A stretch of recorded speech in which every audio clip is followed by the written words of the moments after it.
FedEx Flight 705. Positive rate. Gear up, please. A routine trip from Memphis, Tennessee to San Jose, California.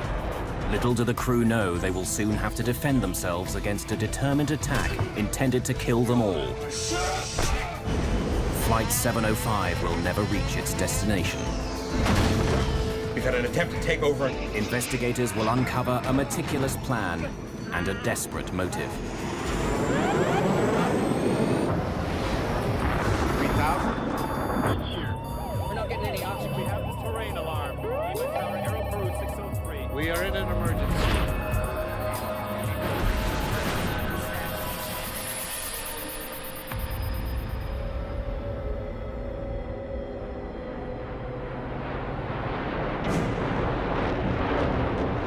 It's April 1994.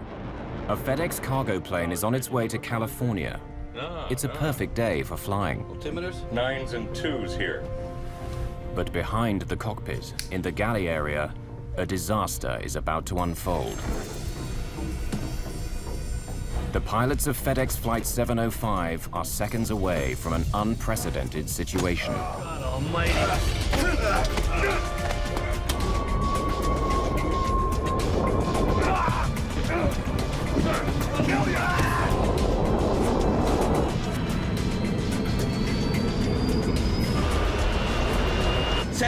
Center emergency. He's had an attempted takeover. We need an ambulance, and we need armed intervention. Let me up,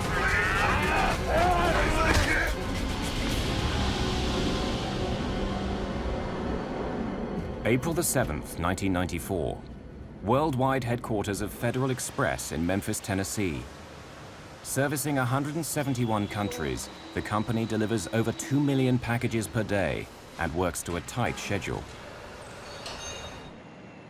Flying conditions are perfect at the Memphis airport. FedEx Flight 705 to San Jose, California is preparing to depart with a 3-man crew. Has the afternoon flight to San Jose got any jump seaters on it? None at all? 42-year-old Auburn Callaway is a flight engineer. He hopes to hitch a ride on Flight 705 for pressing personal reasons. Thanks. Employees have the privilege of free rides. They're known as jump seaters. 39-year-old flight engineer Andy Peterson is the first of the flight crew to arrive on the plane. Andy Peterson. Auburn Callaway. He's surprised to find Auburn Callaway on board. My first thought was, well, scheduling has it's also called someone else out for the flight, and now we've got 2 engineers. So I said hey to him and then asked him if he was going to be riding out to San Jose with us, and he said he was going to ride the jump seat out. Peterson, a 5-year flyer with FedEx, finds something unusual during his pre-flight check. The breaker switch of the cockpit voice recorder, or CVR, is in the off position. Puzzled, Peterson resets it. The CVR records all in-flight voice communications. It's a crucial tool for investigating air disasters. No large commercial airliner is allowed to fly without one. The cockpit voice circuit breaker, it had popped out, which meaning the power's off to the cockpit voice recorder. So I'd never seen that before, and I thought, well, that's kind of weird. 49-year-old pilot David Sanders and 42-year-old co-pilot James Tucker are next to board and prepare for departure. Callaway. You mind if I hop around with you guys, California? No, not at all. I don't see any problems today. Everything looks good. You play the guitar?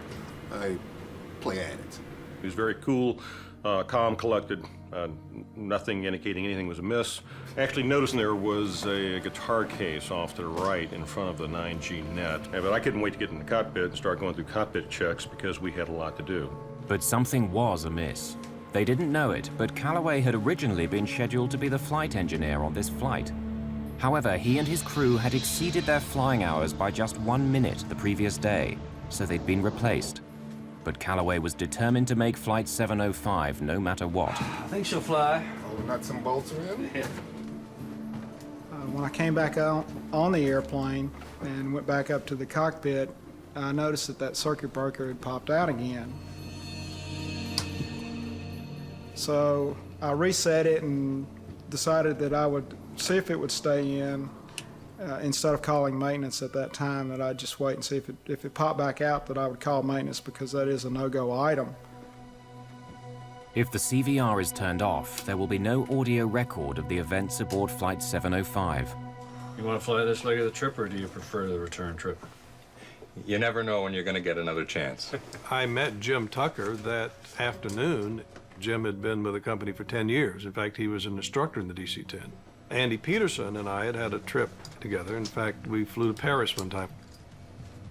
The crew is flying together for the first time. Both Tucker and Sanders are ex-Navy. Sanders has been with FedEx for 20 years. James Tucker, who has a wife and 3 children at home, has been with the company for 10 years. None of the crew know Callaway or his reasons for being on this flight.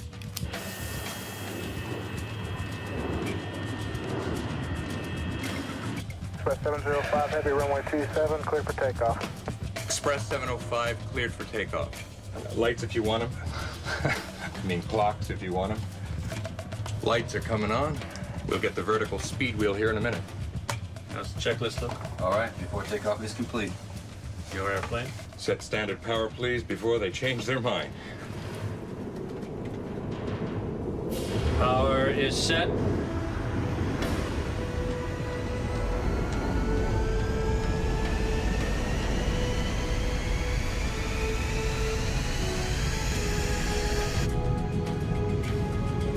Knots. That checks? V1, rotate.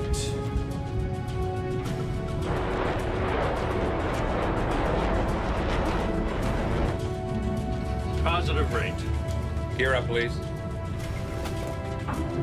FedEx Flight 705 is airborne and westward bound. The weather to California is clear, and if all goes as planned, they'll be back home within 10 hours. But back in the cargo area, Auburn Callaway is launching a different plan. A plan he's been shaping and reshaping for several days. Like the brilliant chess player he is, Callaway has thought out all his moves.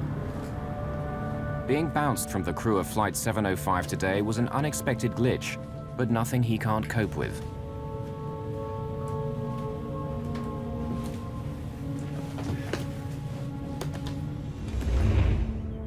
At his home that morning, Callaway already had to make a small adjustment to his plans. The flight bag he'd planned to take with him on his journey is in for repairs, so instead he packs a guitar case. As a company employee, he's unlikely to be searched, and a guitar case seems innocent enough.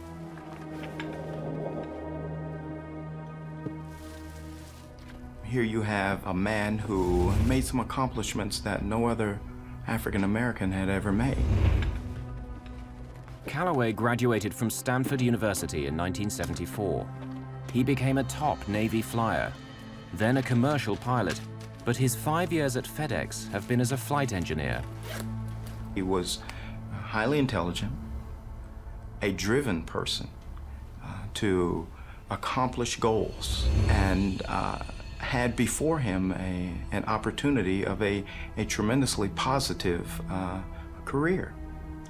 He was married and had children and family, and it just seemed as though he was almost part of the true American dream, just about the American family.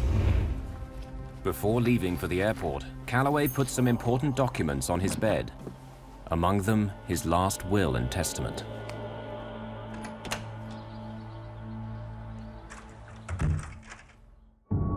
FedEx Flight 705 is several minutes outside Memphis, still climbing and passing through 5,800 meters. Jim Tucker is hand-flying the airplane, using control wheel steering mode and enjoying the clear afternoon skies. A couple of meters away sits Auburn Callaway. Behind him lie frustrated expectations of a brilliant career and a marriage that ended in tears. 2 minutes? 9s and 2s here. After takeoff is complete. Callaway has a terrifying plan. His guitar case is packed with several hammers and a spear gun. Out of sight of the crew, he gets his weapons ready.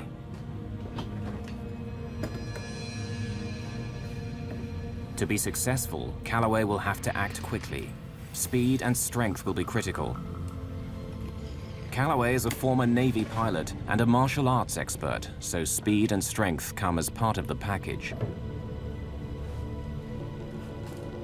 The original plan was to take out his original crew, which would have only been 2 individuals. One was a female, much smaller than the crew that he wound up facing on Flight 705. No, I live in Fisherville. Fisherville.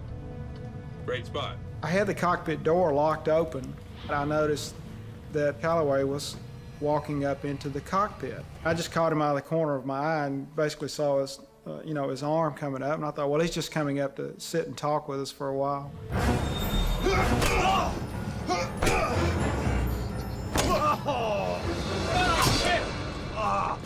Excruciating pain, blinding pain. So much, in fact, that I never lost consciousness, but I lost useful consciousness for at least 45 seconds. A blow to the head will rattle the brain. It will shake it enough that the electrical connections momentarily are not working, and it can be anywhere from a complete, irretrievable loss of consciousness to simply a stun, or to what he describes as a period of time where he was somewhat aware of what was going on, but could not respond to it. I was slumped back like this, and he looked, I remember, right in my eyes as he passed over. It was almost probably like, well, the lights are on, but there's nobody home here. This guy is out of action, so I'll move on to the next person. The crew is in shock and confused. What I saw was simply a face and his eyes and an object coming down at me. I didn't discern any emotion or hate or anger. I just saw a threat, and I didn't really know what the threat was because it's so shocking. And for a crew member who is a pilot in uniform to attack another pilot is unheard of in the airline industry. Although terribly injured, Peterson and Tucker are still alive. Get him! Get him! Get him! Callaway hurriedly retreats out of the cockpit.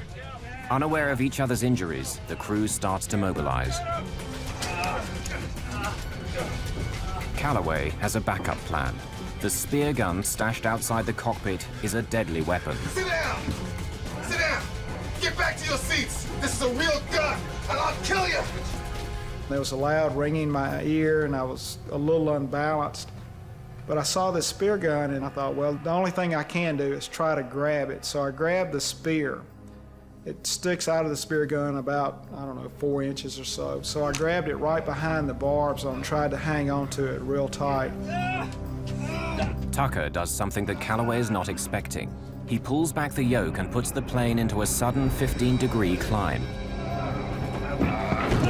It throws the struggling men out of the cockpit into the galley behind. I had already figured out that what I had in my hands is probably one of the best weapons available, and that was the aircraft itself. Tucker has not been just a Navy pilot, but a combat instructor flying A-4s. His fighter pilot experience would prove invaluable in the next few minutes. I was looking at this whole situation as if it was an air combat maneuvering situation. Get him! We're taught in the Navy and the fighter community as the first thing you want to do is engage the bogey, engage the bad guy. You make him predictable by engaging him, and you use his predictability then against him, and then you kill the bogey. Get him! Get him! Get him! But the co-pilot doesn't stop there. Tucker immediately rolls the massive aircraft to the left in an acrobatic maneuver to try and disarm Callaway. The men roll along the smoke curtain to the left side of the plane. I knew that I had to do something very abrupt, very, very rough, and something that he would not be expecting.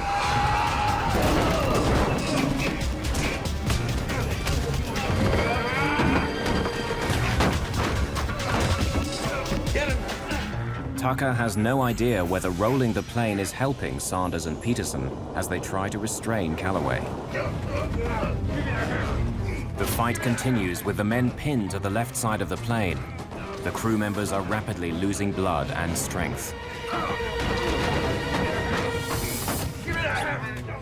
Tucker continues to execute the role, all the while trying to maintain a visual reference outside the captain's window. Get him, Andy. I got the airplane.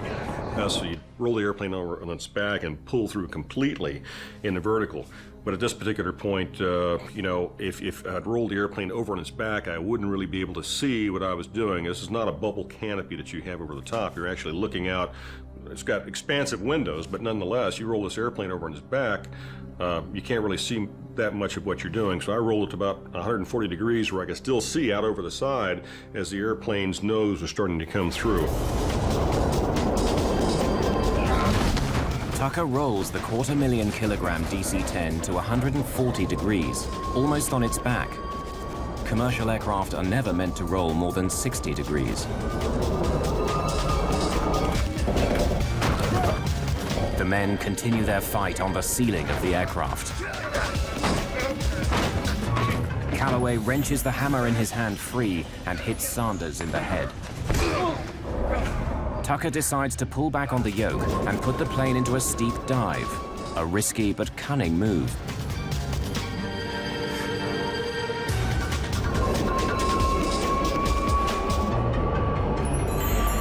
The G-force of the dive pushes the men back along the ceiling to the smoke curtain. The plane is traveling at a very dangerous speed.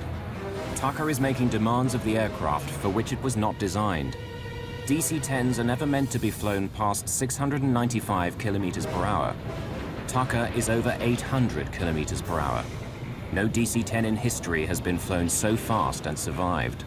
The airspeed indicator was maxed. It was all the way to what we call the barber pole. Couldn't go any faster, but you could tell that you were going quite a bit faster because of things you don't normally hear in a jet that size, and one is the incredible amounts of sound of wind coming across the cockpit. The plane approaches supersonic speed. With the increased airspeed, the airflow over the stabilizer becomes disrupted. The elevators begin to flutter back and forth. If the flutter becomes more pronounced, they may become inoperable, and Tucker will no longer have the means to pull the plane out of the dive. If I didn't pull out soon, the airplane was probably going to come apart because I was getting into a phenomenon known as Mach tuck, where the airplane is pitching over because the airspeed is increasing so much. The wind flow over the surfaces of the wings is doing things that it's not even designed to do. The injury to the left side of Tucker's brain is beginning to paralyze functions on the right side of his body. Tucker notices something alarming. The plane is traveling at this incredible speed because the throttle levers have been left in their automatic climb setting from takeoff. The DC-10 is now in a vertical dive with the engines at nearly full power. Tucker must release his only usable hand from the yoke to pull back on the throttles. With power reduced to idle, the DC-10 is still not out of danger. Despite Tucker's maneuvers, Callaway is gaining the upper hand. Callaway hit me with the third blow, which was in the top of my head, nearly rendered me unconscious. I began to gray out. At that very same time, it occurred to me we might lose this thing. As Tucker starts to pull the plane carefully out of the dive, the elevator flutter increases. Balance panels, counterweights that help the pilots manipulate the elevator, break free and begin to wrinkle the skin of the stabilizer. Tucker fears that if he pulls back too hard during the dive, all the surfaces on the tail section would be in danger of coming off.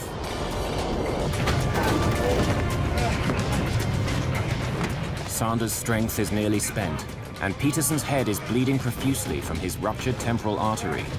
Somehow they manage to pin their attacker down. The G-forces began to be reduced as he began to level off from pulling out of the dive.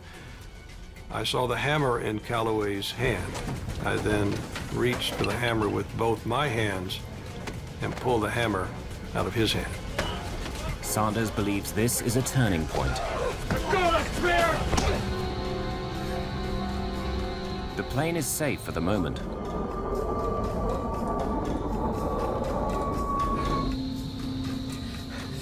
About a minute after the attack begins, Tucker finally has a chance to radio Memphis. Center emergency.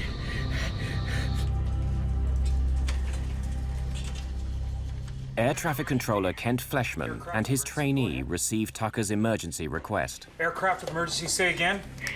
Center. Aircraft with emergency, say again. Listen to me. It's Express 705. I've been wounded. We've had an attempted takeover and aboard the airplane. Give me a vector, please. Back to Memphis at this time. Hurry. Express 705, fly heading 095 direct Memphis. 095, direct to Memphis. Get me an ambulance and alert the airport facility. Hey, Memphis, you still with me? Affirmative 705, descend and maintain 10,000. Fleshman takes action in case the hijacker has a gun. If he can get the plane below 3,000 meters, a bullet hole in the fuselage will not cause explosive decompression. Tucker hears the fight increase in the galley. Again, he uses his only weapon, the aircraft. The maneuver throws the men onto the side of the plane. Let go of the spear! Look, just keep talking to me, okay? Express 705, affirmative. If you need an ambulance, stand by and we'll get that for you. Yeah, we need an ambulance, and we need armed intervention as well. Make sure and notify the SWAT team he's asking for armed intervention. Fleshman recognizes the term armed intervention as the most serious request from a pilot. It means they want armed officials to storm the plane upon landing. Memphis approach has to be alerted. We have an emergency, Express 705. He's had an attempted takeover on the aircraft. He's had an attempted takeover? Okay. Radar contact, put him on 119.1. Paul Candelino, a 44-year-old veteran controller, now spots Flight 705 on his radar screen. But something's wrong. The plane is heading away from the airport. It looks like the hijacker has seized the plane. The crew of FedEx Flight 705 has been attacked by a co-worker and have declared an emergency. Intervention. Air traffic control watches helplessly as they fly away from the airport, while the fight for control of the plane continues. Co-pilot James Tucker is pushing the DC-10, his best weapon, to its limits. He now throws the wheel round, flipping the massive plane in the opposite direction. Tucker, drawing on his military experience, reverses the role, keeping his maneuvers unpredictable.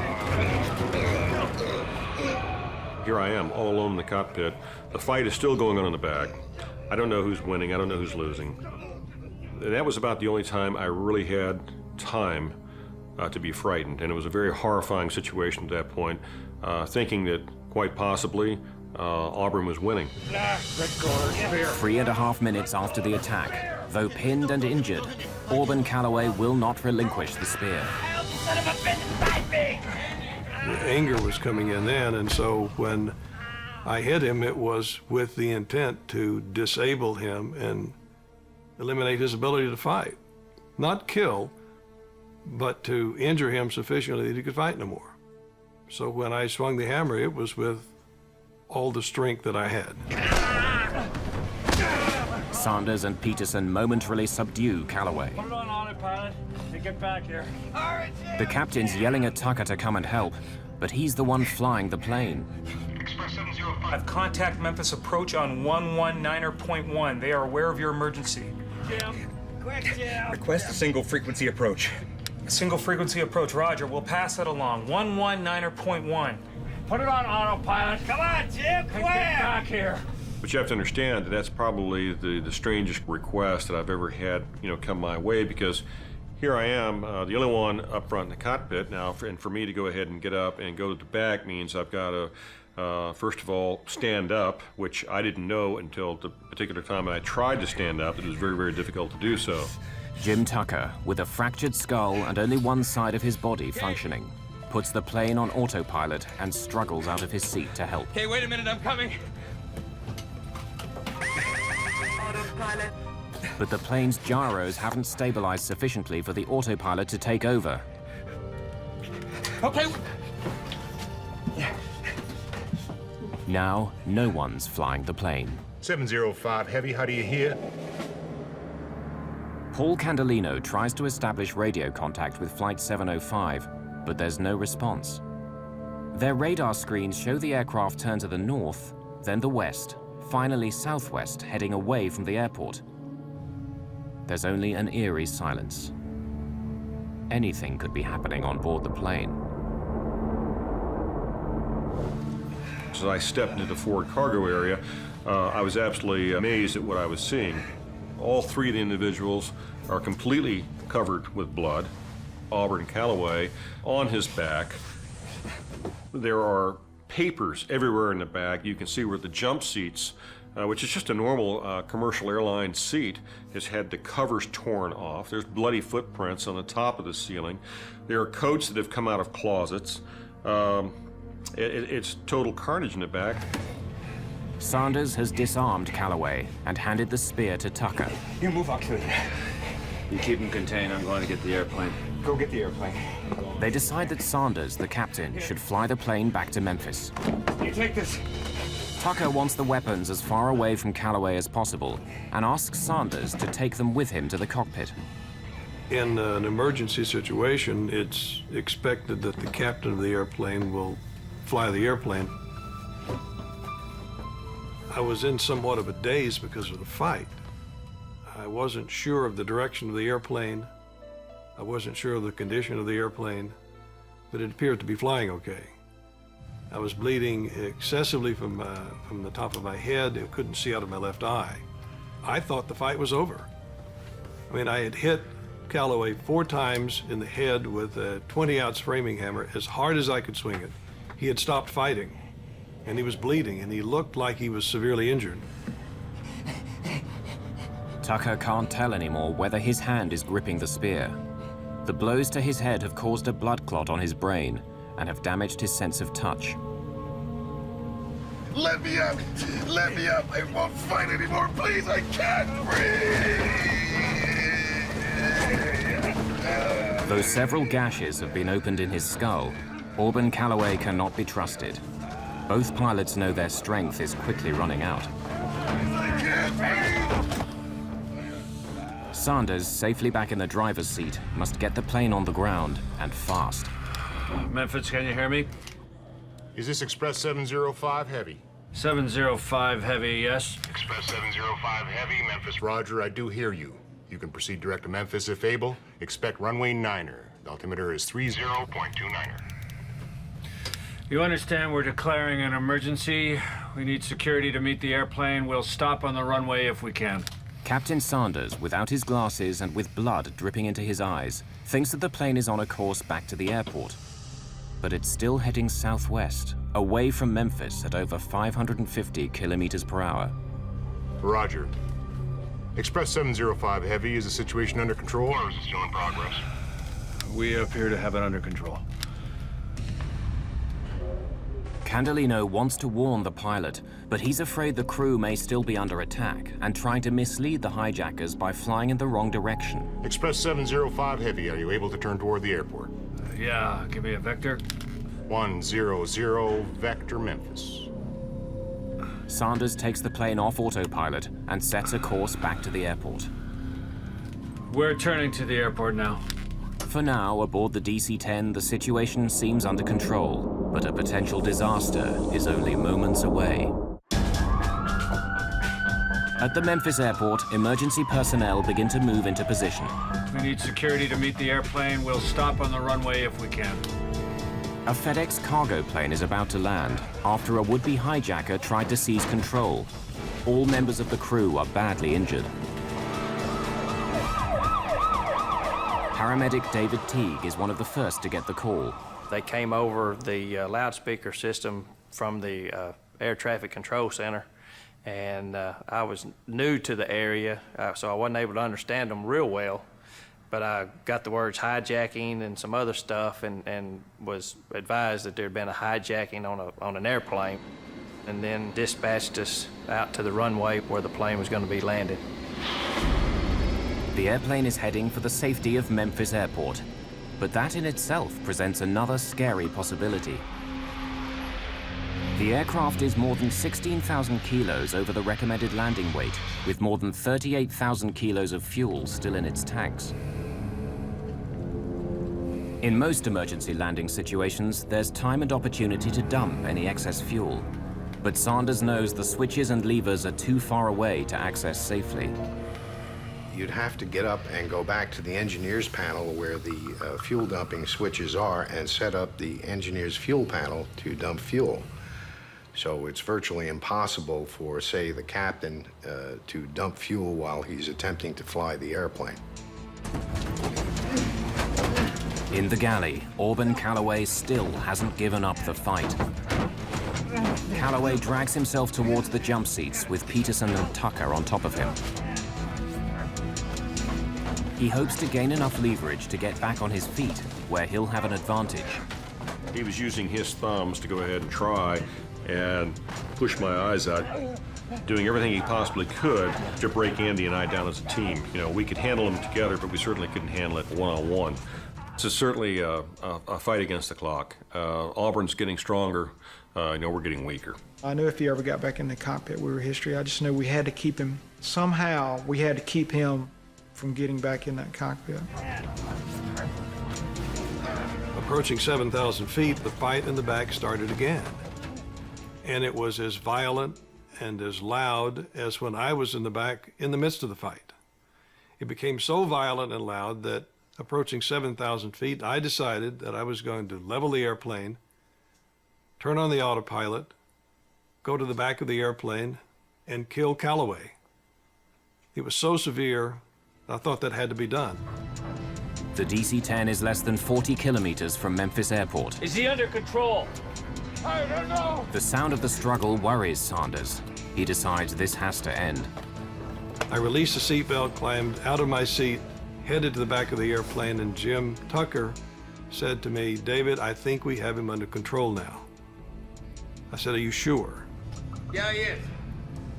He said, "I think we have him under control." I went back to the seat, climbed into the left seat of the airplane, continued the descent on down toward the airport. Express 705 Heavy, verify the situation is still under control? Yeah, it's sort of under control.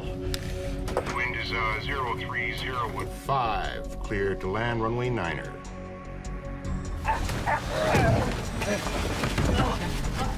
Clear to land? Now Sanders faces yet another possible disaster. The delay caused by getting out of his seat means he's way over the normal approach speed, too high and too fast. He'll not be able to slow the overweight plane quickly enough to land on runway 9er. I'm coming around to 36 left. Runway 36 left is longer at 2,800 meters, but it's perpendicular to his flight path. To land there, he needs to make a series of turns, reasonable maneuvers for a fighter jet or a crop duster, but for an overloaded DC-10 with an injured pilot, nearly impossible. First, he must turn 90 degrees to the right, fly parallel to the runway, and then execute a tight 180-degree turn. Okay, Express 705 Heavy, runway 36 left, cleared to land. Cleared visual approach 36 left. Wind is 050 at 8. Bank angle. Sanders must ignore the computer warnings and push the plane beyond normal operating limits. The plane is nearly on its side. All of a sudden, he just turned it up on his wingtip, looked like a fighter jet, and put it in a real tight turn, and then disappeared down behind the terminal. When he got down low enough, we couldn't see him. And at first, I thought he might have crashed because there was some construction going on the airport at that time, and there was some smoke coming up south of the terminal, kind of where we were going. A hammer is lying in the galley. The men struggle to reach it. This could be Callaway's last chance to gain control. Sanders has turned 90 degrees to the south, flying the downwind leg parallel to runway 36 left. The airplane was probably at about 300 feet above the ground at that time. The throttles are at idle. They've been at idle since I left 7,000 feet. That's an extremely unusual engine power setting to land a big airplane. You always land, make the approach with power on, a lot of power on. In this case, it was at idle because I wanted the airplane to slow down so that we would not exceed the limits of the landing gear and the flaps, so that we would touch down at or below 195 knots. With flaps extended and landing gear down, Sanders is still coming in too fast, and he's being bombarded by computerized auto-warning alarms. The runway is 2,800 meters long. A normal DC-10 needs only 1,900 meters to stop, but Flight 705 is too heavy. Even this runway may not be long enough.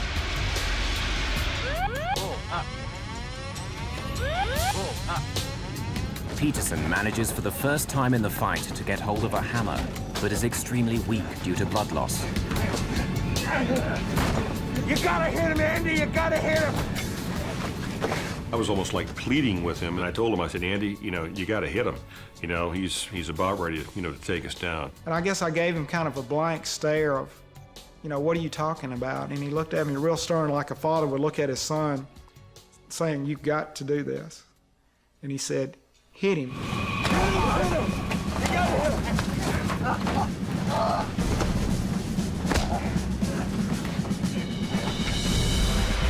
The DC-10 is only meters above the runway, traveling at 382 kilometers per hour. Sanders can only hope he won't explode the tires or crash beyond the runway.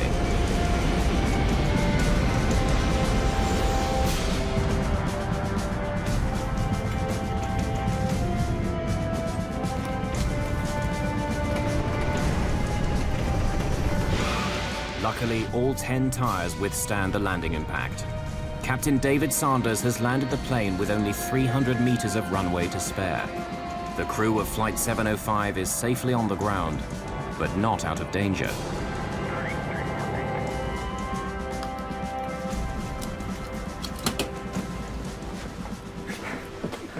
Blow the door!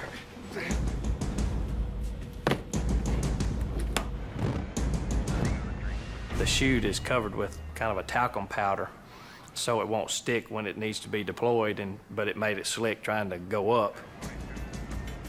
The police and firemen tried to climb up the slide.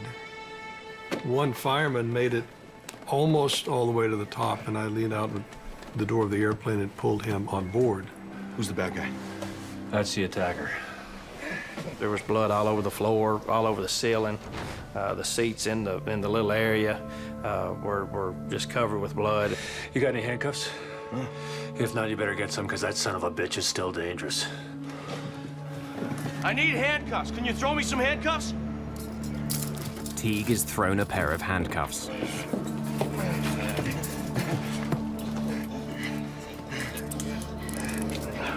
Stay Stand here in the middle of the chain. Ouch! Get your foot off! You're hurting me! Ow! Sanders holds Callaway down as Teague examines Peterson, who barely has a pulse and is the first crew member to leave the plane. Sanders is the last member of the crew on board. Standing in the door of the airplane, I had a sense of euphoria I've never experienced before or since. It was the sense of we had been there, and we came back and we won.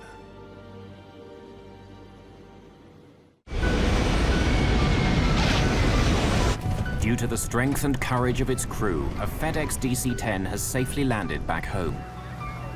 The three men have weathered the attack of a co-worker, but they're badly injured. Co-pilot Jim Tucker has bone chips driven into his brain.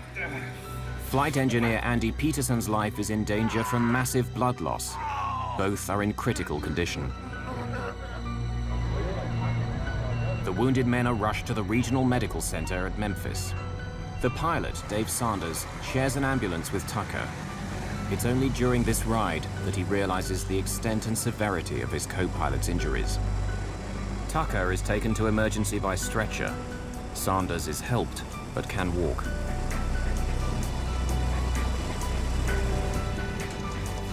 Restrained and under guard, Callaway is also taken to the same emergency facility.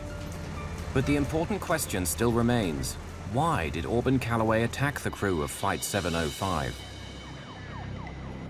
The full story is beginning to unfold.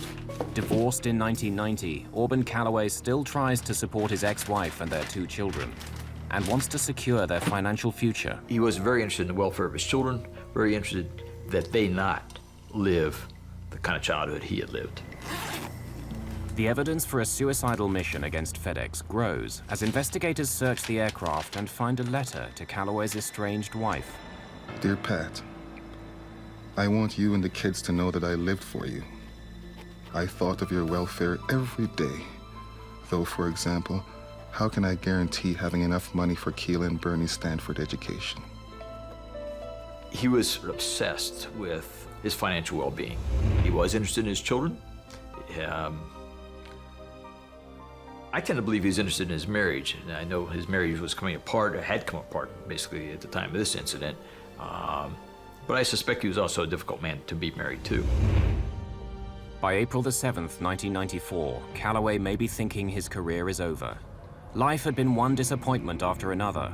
The failed marriage, the kids he can't afford to send to university, the brilliant pilot who ends up as an engineer on a cargo plane. And now even that may be about to go. The following day, he's supposed to report to a FedEx hearing about falsified information he'd given the company.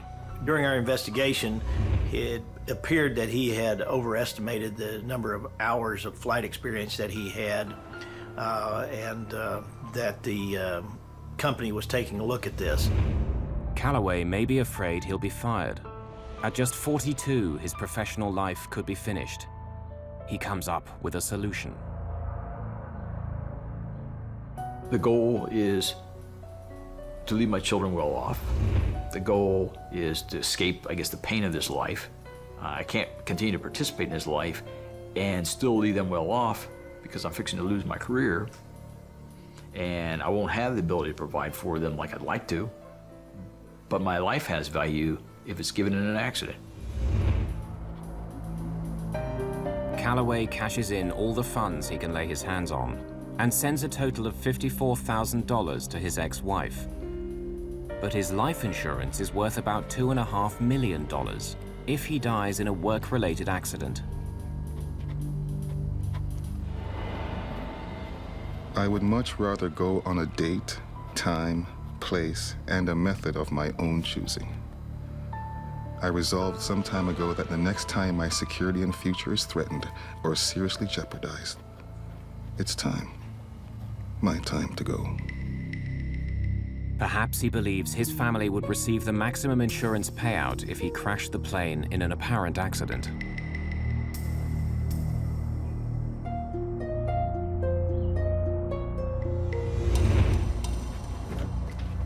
If this was Callaway's idea, he was planning it perfectly. He was armed with unusual weapons for hijacking, hammers and a spear gun. After injuring the crew, he could take control of the plane.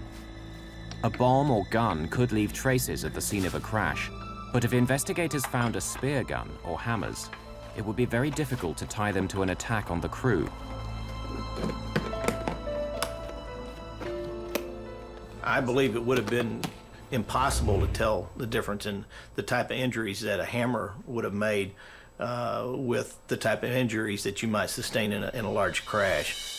Auburn had spent the week leading up to this incident preparing to die and basically get his affairs in order. Callaway even goes to a lawyer to change his will before boarding the FedEx flight. He left his will and testament on his bed so that it would be easily found. For any crash to look like an accident, there is a key obstacle: the plane's cockpit voice recorder. Switching off the CVR's power would disable any recording. I think she'll fly. As long as all the nuts and bolts are there. Yeah. If Peterson in his pre-flight inspection discovers the thrown switch, it would be a setback. But Callaway would know he simply has to fly the airplane for half an hour. That's the length of the tape's recording time. After 30 minutes, any incriminating recording would be gone forever. I think he was going to do something very, very horrible with it. Something along the lines of what we've seen on 9/11. Had Callaway been able to seize control of the plane, he could have crashed the DC-10 with over 38,000 kilos of fuel aboard into any site, including the FedEx headquarters, the hub, crippling his employer and killing a large number of workers on the ground. It would have been the ultimate revenge for perceived injustices by the company.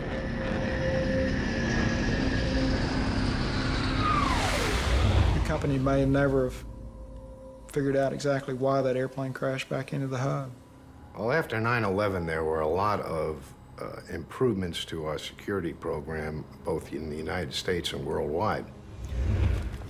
Our cockpit crew members are the most highly checked and monitored group of people in the world. I only know of this one incident in my 46 years of aviation experience where a crew member was involved in something like this. The flight of FedEx 705 took about 30 minutes, but the impact it had will last for years. He was convicted of attempt aircraft piracy, an offense that carried a minimum of 20 years confinement and up to life in prison. Although Auburn Callaway pleaded temporary insanity at his trial, the jury didn't believe him and found him guilty.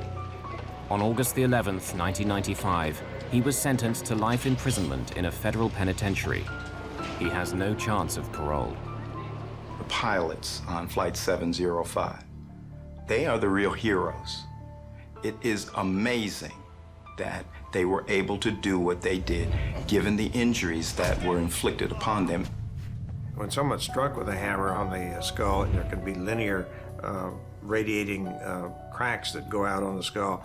And then if it's hard enough, there may well be in-driven bone right at the site where the hammer head hits the skull and drives it into the skull. This is a replica of my skull cap. It was put together by Yousef, a CAT scan protocol to give the proper shape of my skull and also the shape of the defect that we're dealing with here. This is the area that I was hit on the left parietal. For a year and a half, I was actually walking around in this configuration. It took 2.5 years to recover completely because I had to learn how to walk, talk, and chew gum all over again. I had 3 major operations. I operated on him twice more after his initial injury and then followed him through his rehabilitation. They can fashion a piece of material to fit the exact size of the defect, the shape of the skull, and of course the thickness of the skull as well. It's a blown acrylic called an HTR, or hard tissue replacement. He had difficulty with speech, difficulty with sensation and motor strength on the right side, and he came back to where he can now probably, if he wanted to, break my fingers with a handshake. On May the 26th, 1994, the crew of FedEx Flight 705 was awarded the Airline Pilots Association Gold Medal Award for heroism, the highest award a civilian pilot can receive. However, because of the legacy of their injuries, none of the crew has been certified as medically fit to fly commercially. I always thought, I'm going to fight, I'm going to overcome this thing. Except that that's when they found out that I had a slight seizure disorder. I'm seizure-free, but it's because I had to take medication. And the only way for me to be able to fly without somebody with me is to be off of medication. At this particular point, it's been ascertained that I'll never be able to do that. I'll be on medication for the rest of my life. I miss the flying. Every time I see an airplane go over, I wonder where it's going. So I miss that part of it. But I really cherish the fact that, I'm still alive and able to be with my family. The bond of pilots and what you do together in the airplane, outside the airplane, all that, I miss that. I miss it very much.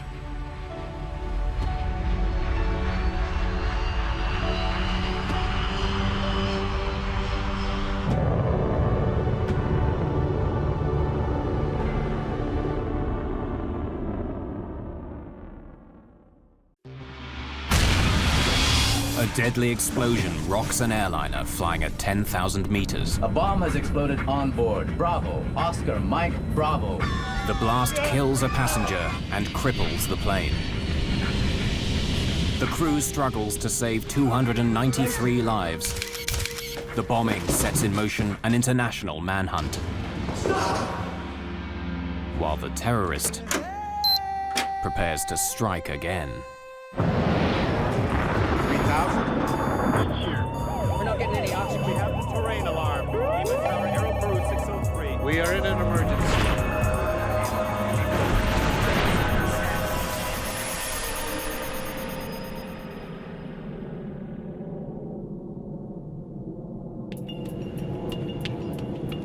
On December the 11th, 1994, Philippine Airlines Flight 434 is 2 hours into the second leg of a routine flight from Manila to Tokyo. An unsuspecting passenger is sitting on a ticking bomb. The explosion on board cripples the flight control system. Unless the pilot can regain control, the jumbo jet may crash into the Pacific Ocean.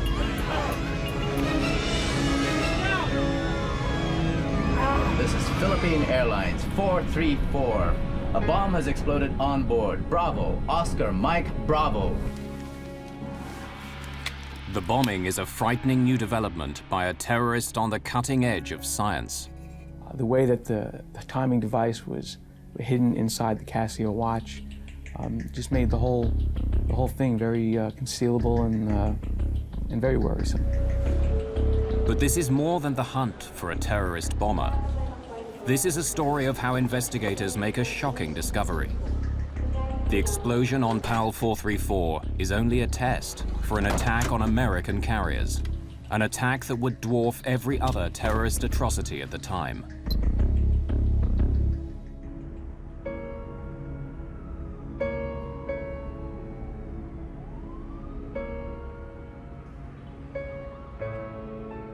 It's before sunrise on December the 11th, 1994. While most inhabitants of this city of 1.5 million have a few more hours to sleep, 26-year-old Amaldo Forlani makes an early start.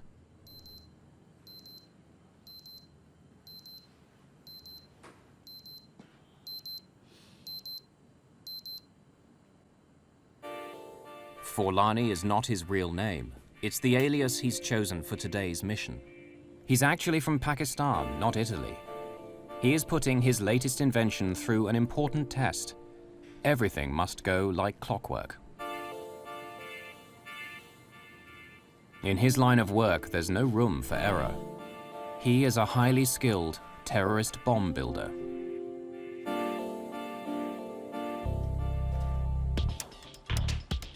He packs the liquid explosive bomb very carefully.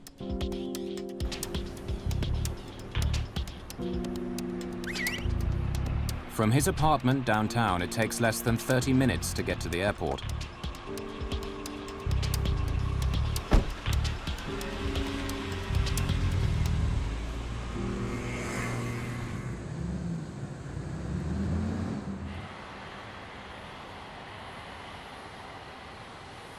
He arrives in plenty of time for his 5 a.m. flight with Philippine Airlines.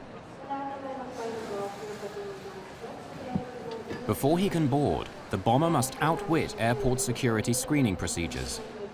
He's designed the components of his bomb to pass undetected by X-ray and metal detection equipment. Or so he hopes.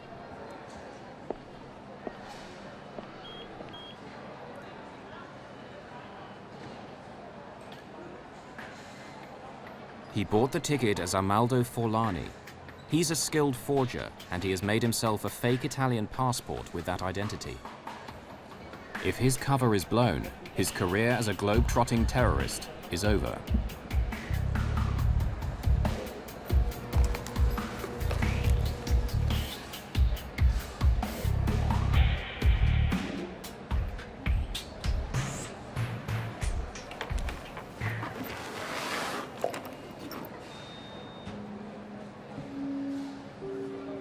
Having successfully got the bomb through airport security, he boards his Philippine Airlines flight. The final destination of PAL 434 is Tokyo. But there's a stopover in the Philippine resort town of Cebu, over 550 kilometers to the south of Manila. This is as far as the bomber is flying today.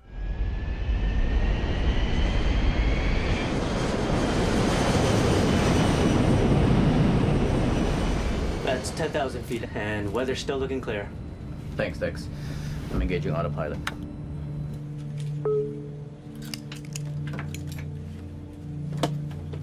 Good morning, ladies and gentlemen. This is your Captain Ed Reyes speaking. Welcome aboard Flight 434, flying south from Manila to Cebu and continuing onward to Narita Airport, Tokyo. Flight 434 is under the command of Captain Ed Reyes, a former Air Force pilot who's been flying for Philippine Airlines for 9 years. And our estimated arrival time is now 5:45. The weather in Cebu is... The first leg of the flight is fairly empty. Passengers are scattered around the jumbo jet's 400 seats. After takeoff, the bomber is able to move. He chooses seat 26K, located directly over the center fuel tank in some 747s. The cabin is tended by stewardess Maria de la Cruz. She flies domestic routes and has worked for Philippine Airlines for 1 year. Can I get you some juice or coffee? Juice, please.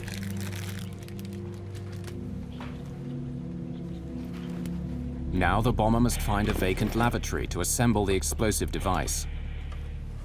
Arming the bomb only takes minutes, but requires total concentration.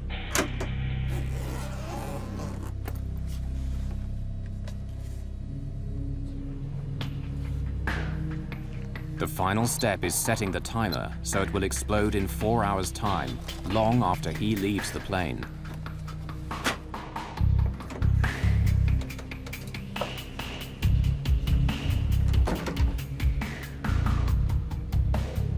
He hides the bomb in the life jacket pocket underneath his seat.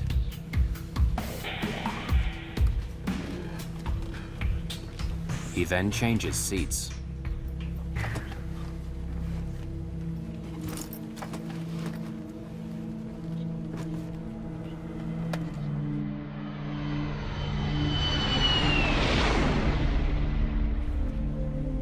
When she returns, Maria de la Cruz notices that the roving passenger has moved seats again. She will remember that he left his breakfast untouched, and that the rest of the flight passed uneventfully.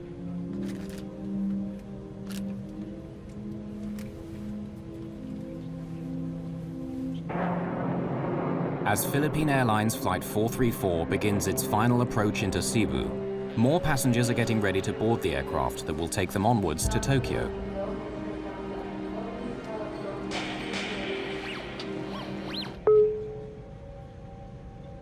Cabin crew, prepare for landing. Cabin doors to automatic.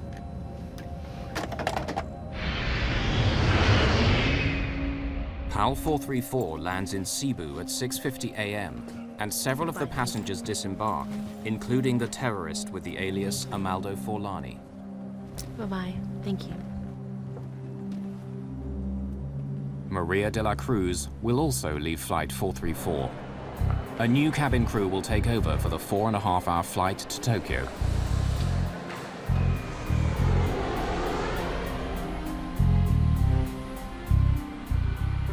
"256 new passengers board the 747 that arrived from Manila. Many of the passengers in this cabin are Japanese. Among them is 24-year-old engineer Haruki Ikegami. He's looking forward to getting home to Tokyo after his first trip overseas.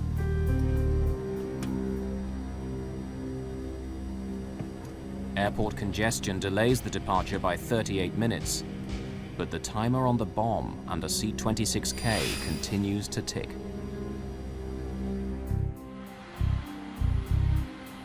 "8:30 a.m., December the 11th, 1994. All passengers for Philippine Airlines Flight 434 are now on board for the leg to Tokyo. None of them is aware that 2 hours earlier, a terrorist planted a time bomb under one of their seats. Steward Fernando Bayot is assisting passengers in the forward cabin on this 4.5-hour flight. At 8:38, PAL 434 is cleared for takeoff. On the flight deck, Captain Ed Reyes is assisted by First Officer Jaime Herrera and Systems Engineer Dexter Comendador. Reyes and Comendador are both former Air Force pilots.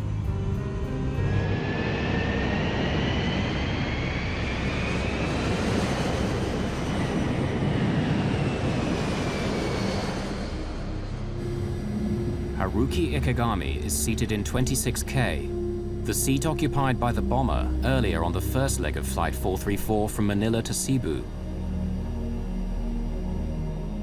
Several passengers in this cabin are co-workers, traveling with a Japanese tour group, including Keisuke Aoki and Masaharu Mochizuki. After takeoff, everything seemed normal. We were flying at 10,000 meters. I was reading a magazine, then the meal was served. After eating, I went to sleep. 31-year-old Yukihiko Usui stayed up all night on the last day of his trip, and he's ready to nap after breakfast.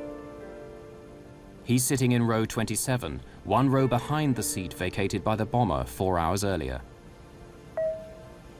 Ladies and gentlemen, this is your captain speaking.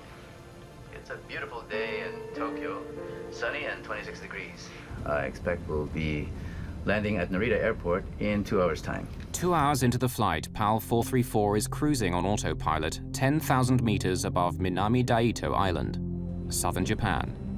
To ease the pilot's workload, the autopilot remains on throughout the flight, keeping the aircraft on a constant heading and altitude.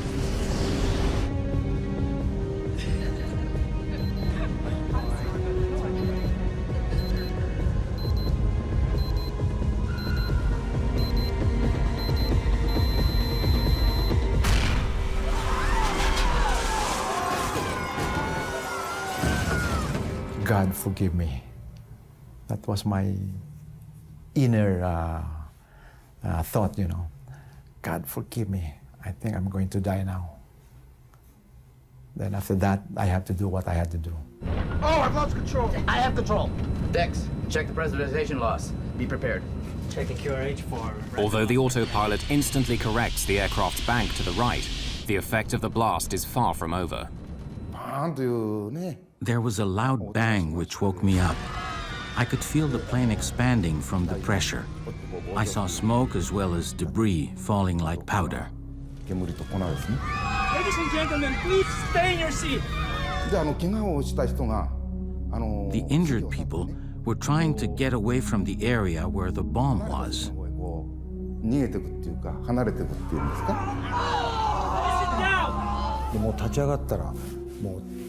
I stood up and saw that a lot of people were bleeding. I thought my life was over.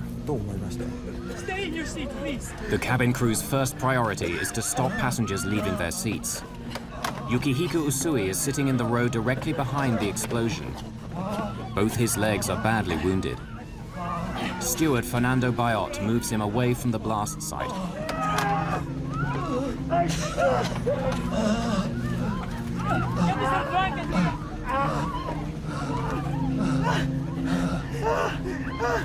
Please sit down and fasten your seatbelt. Bayot now turns his attention to Haruki Ikegami. He has been swallowed by the smoking hole where seat 26K used to be. I saw this man, only his head and his arms were peering out of the hole, so I tried to pull him out. After the struggle to lift him out, Bayot realizes that part of the lower half of Ikegami's body is missing.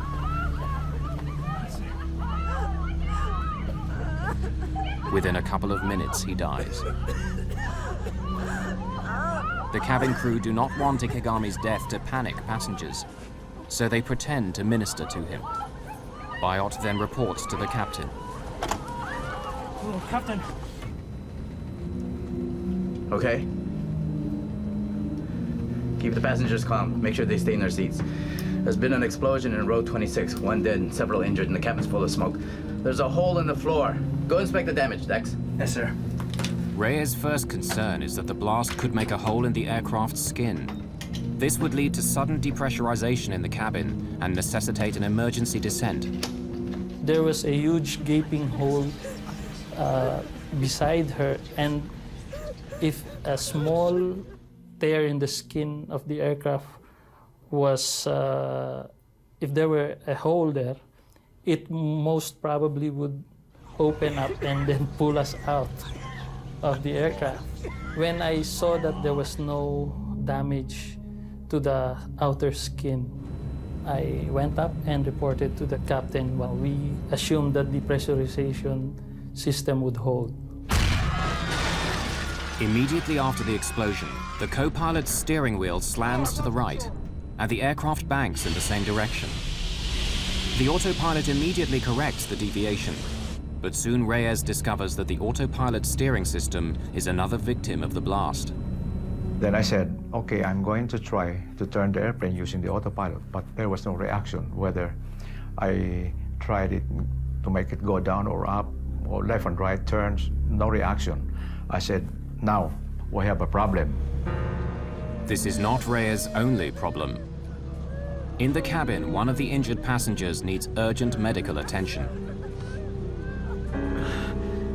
Tokyo is still 2.5 hours away, and Reyes decides to try and land at Naha Airport on the island of Okinawa, located 74 kilometers to the west. He orders the co-pilot to make a Mayday call. Yes, sir.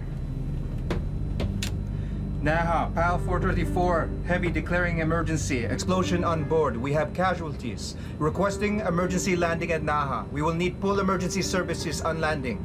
PAL 434, Naha, please repeat. Say again. Naha, PAL 434, heavy declaring emergency. Explosion on board. We have casualties. Request emergency landing at Naha. We will need full emergency Getting the Japanese air traffic controller to understand the emergency proves to be difficult. Naha, Naha, Naha. This is Philippine Airlines 434, flight level 330. A bomb has exploded on board. Bravo, Oscar, Mike, Bravo. Bomb explosion. Request emergency landing at Naha. And there was silence. Then the controller came in, another controller, an American. Okay, Philippine 434, I'm taking over. The American air traffic controller is from an American base on Okinawa. Turn left, heading. No, I shot back, we cannot turn at this moment yet. We will tell you when we are starting to turn towards Naha. We have problems with our flight controls. Ladies and gentlemen, this is your captain speaking. We will be making an early landing at Naha Airport in Okinawa. We'll be landing as soon as possible, so please remain in your seat with your seatbelt fastened. But landing at Naha is easier said than done.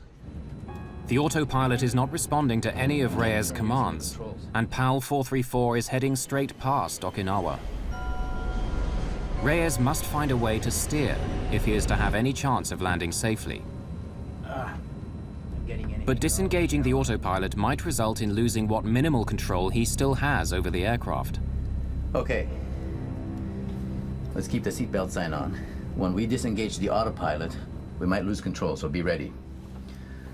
Since the autopilot won't react to any inputs that I make, I was scared if I disengage the autopilot, the aircraft might make a sudden bang to the right that we might not be able to control. At a count of 3, I'll disengage.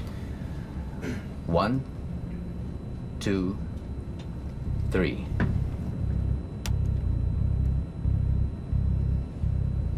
One, two, three. Nothing happened. And then there was, we were relieved. I can't turn using the controls.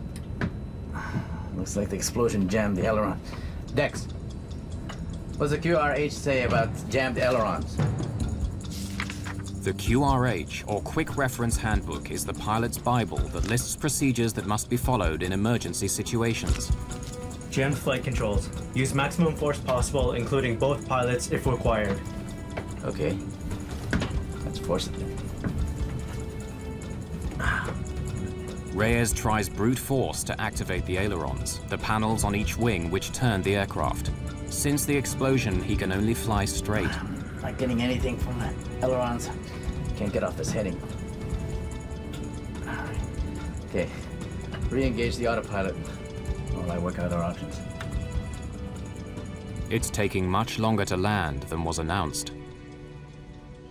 We were told it would only be 20 minutes, but it was really 1 hour before we landed. It was very frightening. Although they survived the bombing, passengers are now getting anxious about landing safely at Naha Airport. Since there was so much time before landing, I started writing a will. I wrote the will to my son, telling him to be strong. As PAL 434 looks like missing Naha Airport, Reyes comes up with another plan. We got it turned. We'll have to use differential power.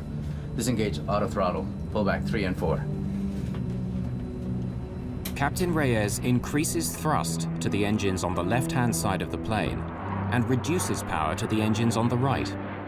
Very slowly, the aircraft starts to circle right. He then lowers his speed to make a smaller radius turn. With guidance from air traffic control, Reyes hopes that the maneuver will eventually line up with the runway at Naha. So while we were descending on low speed, I tried to test the flight controls, and there are some little reactions. The elevator is beginning to respond. Dex. The elevator is a control that makes the plane ascend and descend. 250 knots. Flaps 1 on speed. In order to land safely, Reyes will need at least minimal control over the elevator and rudder. As PAL 434 nears Naha, he continues to reduce his airspeed. Flaps 10. Flaps 10 set. Speed 225. Okay, she's turning. Sir, if we reduce our weight, we will be able to reduce our approach and landing speeds. Suggest we dump fuel. Sige, magaling. Reyes orders the systems engineer to dump 36 tons of fuel. 5 minutes, 20,000 pounds. Less fuel means less strain on landing gear and brakes at touchdown. Check. I was terrified when I saw the smoke trail behind each wing.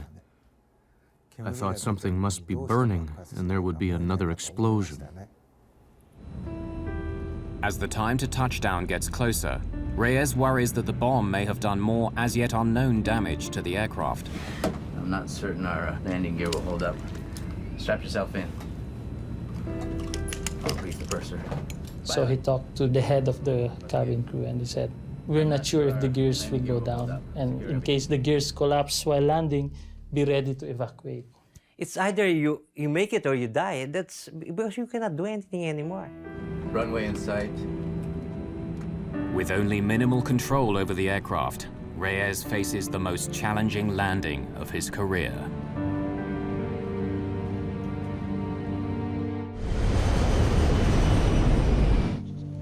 "10,000 meters above the Pacific Ocean on a flight from the Philippines to Tokyo, a terrorist bomb cripples the flight controls of a jumbo jet. As PAL 434 starts its final approach, the 292 people on board are pinning their hopes of survival on the skill of Captain Ed Reyes. I know everybody was scared. We are all scared. I know that. Gear down. The gears were supposed to come down a few seconds, but that was the longest second. Because we were waiting for the greens to come on. Take a long time. It took a long time. It was a long few seconds until when it locked. 3 greens, sir. Okay. I'm disconnecting the autopilot and landing manually, okay? Dex, monitor my descent rate, call altitude and speed. Flaps 30. Okay, 500 feet on course. Flaps 30 set. Help me with the elevator. When I say push, I want you to push. Okay, 200 slightly left. Correcting. Push. 100. 50. 30. Power off. Pull. Your last command was pull. Yeah, my last command was pull.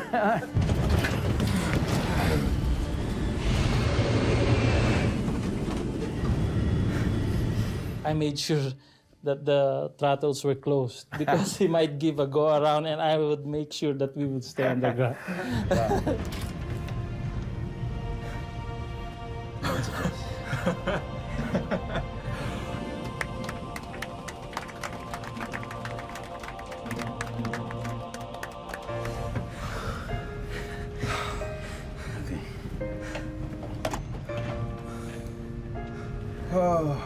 Ladies and gentlemen, this is the captain speaking.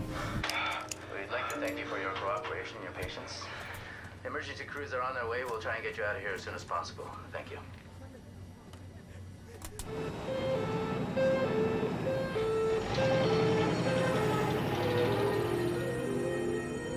The Philippine Airlines 747 is now a crime scene under Japanese jurisdiction. As investigators from the Okinawa Police Department set out to solve the mystery of what happened, they turn their attention first to the dead man in seat 26K. The forensic pathologist recovered 94 fragments embedded in Ikegami's buttocks by the explosion.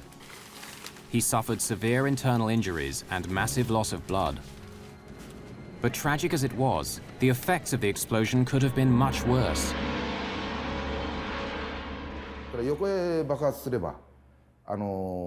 If the explosion had been sideways, it would have blown a hole in the plane and caused an air pressure problem. In a sense, it was good that the blast was vertical. But we have to remember the victim. He died to save the rest of us. Ikegami's body bore the brunt of the upward blast, but the explosion severed the steel cables in the ceiling that control the rudder and elevator. The charge also severed the co-pilot's control cable to the right aileron, one of the control surfaces on the wing which make an aircraft bank and turn. The downward force blew a hole in the floor and could have ignited the vapors in the center fuel tank, creating a catastrophic explosion. But by chance, on December the 11th, seat 26K was not located above the tank. Fortunately for us, we took a different version, the SAS version of the 747 that day, and that specific seat for that version was 2 seats forward of the center tank. The Okinawa forensic investigators immediately start work collecting evidence from the bomb site. They begin with the largest fragments of debris and then systematically work down until the smallest particles are retrieved by vacuum cleaner. Japanese investigators cannot identify the bomb's detonator. But by separating out bits of metal, plastic, and electrical wire that do not belong to the plane, components of the bomb are pieced together.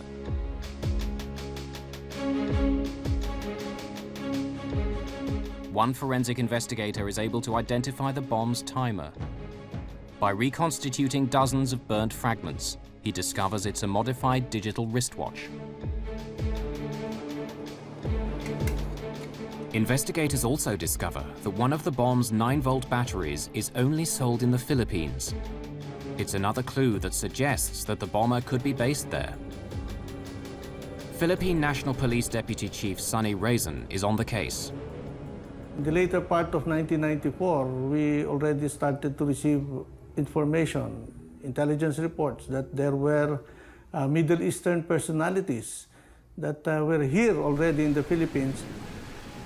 On the night of January the 6th, 1995, almost 4 weeks after the bombing of PAL 434, the Philippine police get a lucky break. In his Manila apartment, the PAL 434 bomber has enlisted the help of an accomplice to mass-produce his new undetectable bomb.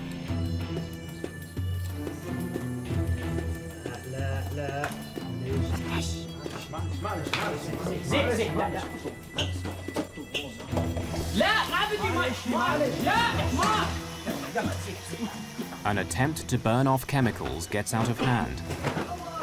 Acrid-smelling smoke spills out of the apartment. It attracts the attention of the doorman, who comes to investigate. What's going on? Sorry. We're playing with some fireworks, but it's okay. We put them out, and we have all the windows open inside, and we keep the door closed. It will be fine, okay? You all open the door. No, if we open the door, the smoke comes in the hallway. We keep it closed to go out the window, okay? Come on. It's okay. It's okay. Until the smoke dissipates, the bombers decide to wait outside the apartment. The doorman isn't convinced by their playing with fireworks story and he calls the fire department and the police.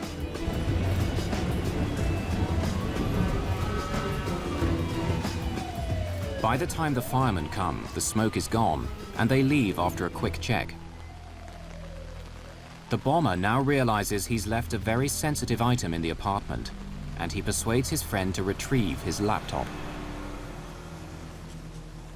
He was too clever a guy to come back and expose himself, because all along he knew that that would be too risky for him to go back and be caught. The bomber's fear of getting caught is justified. Once Police Inspector Ada Farescal learns that they're from Pakistan, she insists on seeing their room for herself. The police in Manila are on high alert due to a planned visit by the Pope in a few days.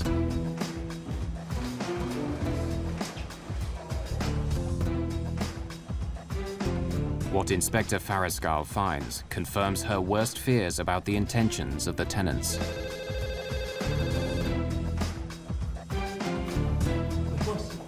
You know. You, stop!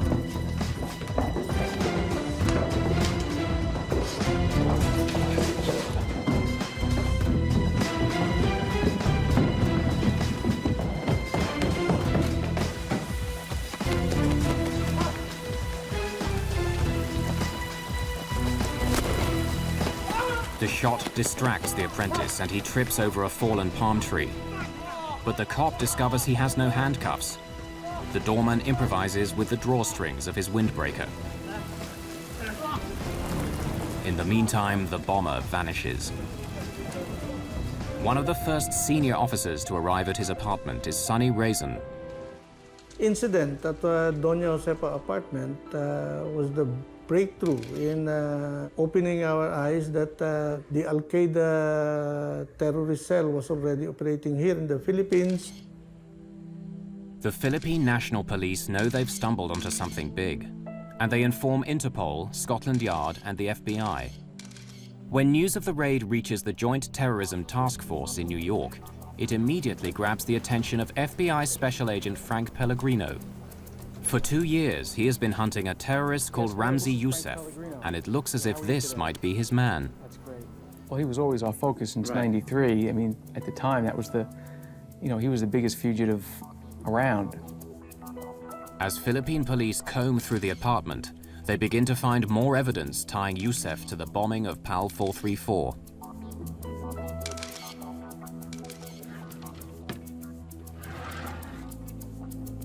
There was a similarity between the watches that were found in the apartment and the type of watch that was used in Okinawa. Putting together that watch, that was the watch that was on the bomb, on that Flight 434, and identifying those pieces eventually as a Casio watch, it was amazing. Yousef is a skilled forger. Investigators find several identification cards bearing various names, and photos in each of which he looks quite different. One ID card is of particular interest.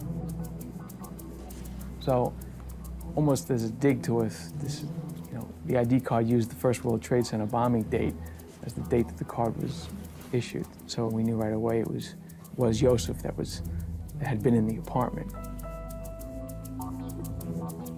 They knew chemicals. The chemical dictionary was a very well-used item, underlined, highlighted, well-read, notations throughout the book, something that he used quite often. And I don't remember the exact number. I think there might have been 100 latent prints found on that belonged to him. They knew electronics. The way that the timing device was hidden inside the Casio watch just made the whole thing very concealable and very worrisome. The identification of the bomber of PAL 434 and the discovery of his bomb factory is very disturbing news for those responsible for airline passenger safety. Ramzi Yousef is an international terrorist who knows how to get his bombs past airport security. Bombs that are small, but if strategically located, can blow up a jumbo jet and kill not just one, but hundreds of people. And the bomber of PAL 434 is still on the loose.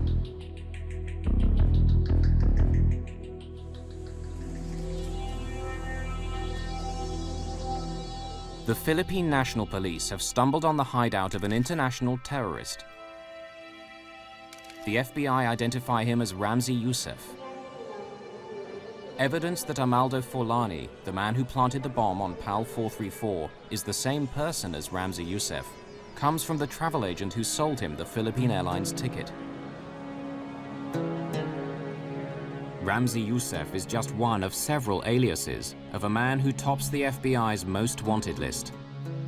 An international terrorist with a $2 million bounty on his head.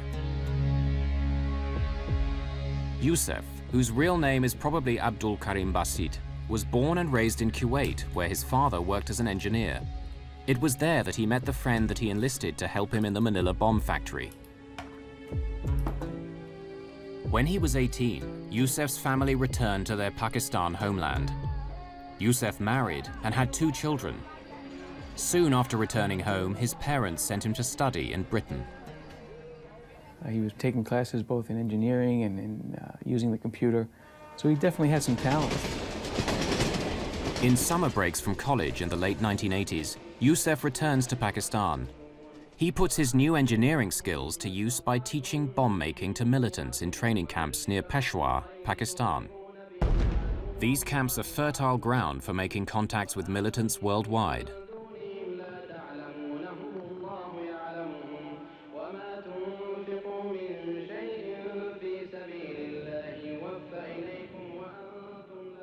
In September 1992, Yousef flies from Pakistan to New York to prepare for a major terrorist attack. On arrival at JFK, he presents a fake Iraqi passport and asks for political asylum from Saddam Hussein. The ploy works and he's allowed to enter the country. 6 months later, on February the 26th, 1993, one of the largest homemade bombs in American history explodes in the garage below the World Trade Center, killing 6 people, injuring hundreds, and causing $500 million worth of damage. That night, Yousef is on a plane back to his home in Pakistan. He was an action figure. He wanted to keep doing things. He wasn't happy with the one success he had. 18 months after the World Trade Center attack, Yousef flies to Manila to fine-tune the bomb that he plants on PAL 434. According to Sunny Raisin, the Philippine capital suits him. Ramzi Yousef loved to enjoy life. He is a ladies' man. He associated himself with a lot of girlfriends, and he liked to party. He also drank a lot, see, and he enjoyed the life. Terrorists, they are your normal day-to-day people, the guy next door. After the bombing of PAL 434, Yousef arranges for his childhood friend Abdul Hakim Murad to assist him in Manila. But on January the 6th, 1995, 2 weeks after his arrival, Murad is arrested and sent to the Philippine police headquarters for interrogation. It took 67 days to extract the details of how Yousef planted the bomb. My impressions of him was that he was strong-willed, he was determined. Initially, he did not break down in questioning. And it was only when the FBI team that came in and provided us with additional information or pieces of the puzzle that we did not have, that he started to talk. Tiny chemical traces of the explosive were found on PAL 434, and Murad eventually admits that Yousef uses liquid nitroglycerin that he's stabilized and concealed in a bottle of contact lens solution.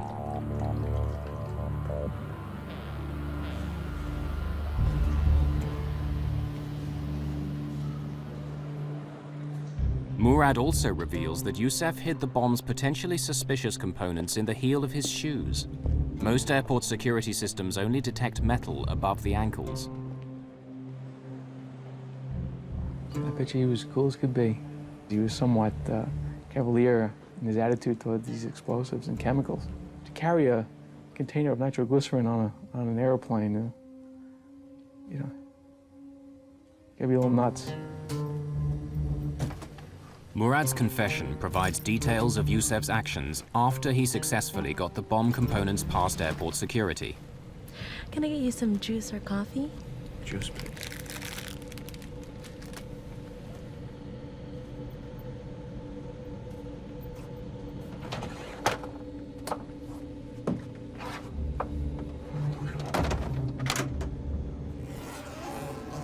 Yousef designed the device so the innocent-looking components can be quickly transformed into a lethal bomb.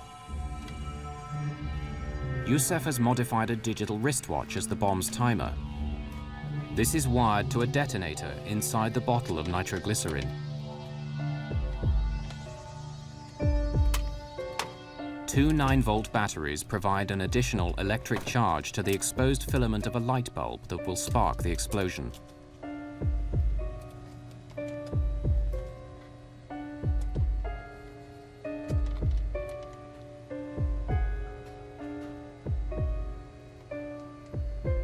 Yousef sets the alarm for 4 hours later, when he anticipates the plane will be flying high over the Pacific Ocean.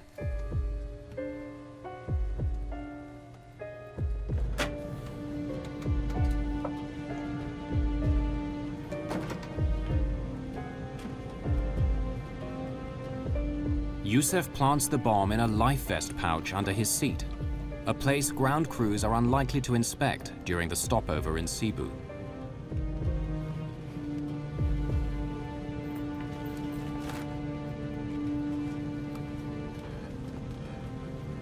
Soon after, he gets off the plane and disappears.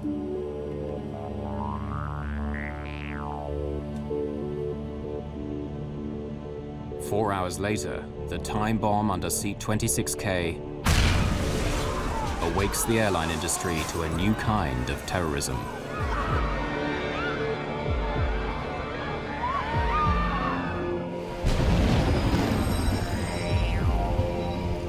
Murad's confession confirms Pellegrino's suspicions. This is just the kind of sophisticated plot he has come to expect from Ramzi Yousef. But Pellegrino is still shocked by what Murad says next. PAL 434 was only a test, a dry run for a much larger terrorist plot that will kill thousands of airline passengers.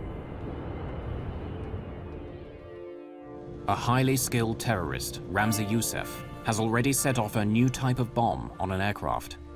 Now the FBI discovers Yousef wants to blow up more planes. And he continues to evade capture. FBI investigators find evidence of Yousef's meticulous planning on secret files on the laptop that he so desperately wanted his accomplice to retrieve. On the laptop computer found in the Yousef apartment building was a file which laid out a plan for 5 individuals, using code names, individuals not mentioned on the plan, to board about 3 planes each, 2 planes, a couple of people had 3 planes, planting bombs on the planes, and then returning back to their home. Hoping when they planted the bombs and with the timing devices, if everything went well, all bombs would go off within about a 6-hour time period. Any more than one would have been an airline disaster. So, you know, if they were 50% successful in their plan, I think it would have scared a lot of people for a long time. The file on Yousef's laptop reveals that the plan, codenamed Bojinka, is foiled with no time to spare. The bombing of 12 American planes is meant to kill 4,000 passengers. Yousef's campaign of terror against the airlines is scheduled to start less than 2 weeks after the bust of his bomb factory in Manila. By the time Pellegrino and the FBI team arrive in the Philippines, Yousef is long gone. So it was a worry and it was a missed opportunity. But we also, on a lot of these fugitive type cases, you know, we're all not that different and everybody goes home. Everybody needs to go home. And so the investigation again would focus back to Pakistan. The FBI immediately begin a publicity campaign in Pakistan, promoting their $2 million reward for assistance in arresting Yousef. The strategy works. Yousef's latest recruit for yet another airline bombing blows the whistle. On the day Yousef is due to leave his hotel in Islamabad, a Pakistani SWAT team moves in.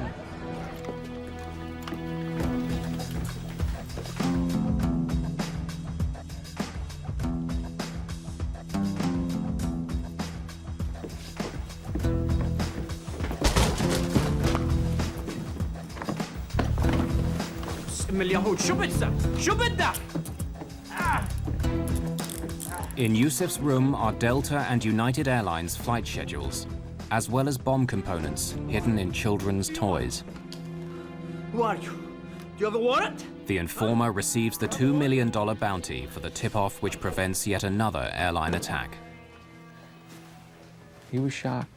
Did not think he would be caught. He had a certain confidence about him, and I didn't think he thought we'd ever catch up to him. Within hours of his capture, Yousef is extradited from Pakistan and put on a waiting US government plane.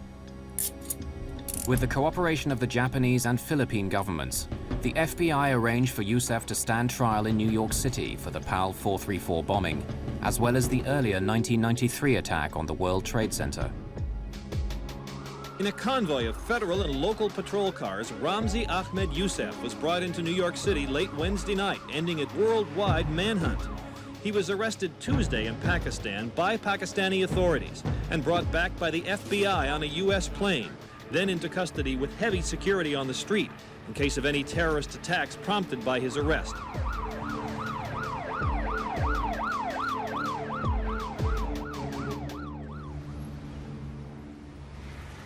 At his trial a year later in New York's Southern District Court, Yousef decides to handle his own defense against the advice of the judge. He performs better than expected, but he's found guilty on all charges related to the bombing of PAL 434 and conspiring to bomb 12 American passenger planes. Yousef is also found guilty in a second trial for the World Trade Center bombing. In his final summing up, Yousef justifies his actions. Yes, I am a terrorist and proud of it. And I only support terrorism so long as it's against the United States government and against Israel, because you are more than terrorists. Although Pakistani, Yousef describes himself as Palestinian by choice. And he justifies the PAL 434 and World Trade Center bombings as punishment for a US foreign policy that favors Israel over Palestine. And hypocrites! For both crimes, he's sentenced to 240 years in prison. The judge recommends solitary confinement for life in the most secure prison in the United States, located in Florence, Colorado. It houses the country's most violent and dangerous prisoners, and it's where Yousef will spend the rest of his life, confined in a cell for up to 23 out of every 24 hours. We cannot afford to just sit down and count our victories with the arrest of Ramzi Yousef. Somebody else has already replaced him, and somebody else is already thinking of how to circumvent these security measures that we've put up. In the year following Yousef's attack on PAL 434, the Federal Aviation Administration certified a machine to detect explosives. Not one American carrier bought it. Only after 9/11 was a law passed that required US airports to deploy explosive detection systems. But the most reliable models are expensive or too slow and still not widely employed. Well, it was the old saying that we have to be right 100% of the time. Terrorist only has to be right once. Although there hasn't been a successful airliner bombing since PAL 434, those who forget the past may be destined to revisit it.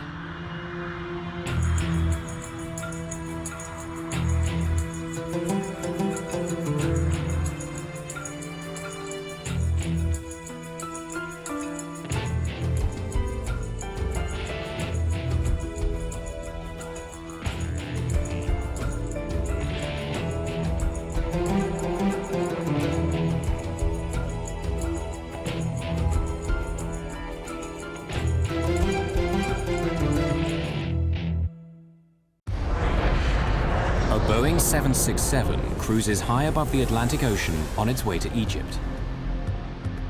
217 people are on board. Just half an hour after takeoff, disaster strikes. The pilot and co-pilot struggle desperately for control of their aircraft. The lives of all on board will depend on these two pilots and what they do about this dive towards the ocean.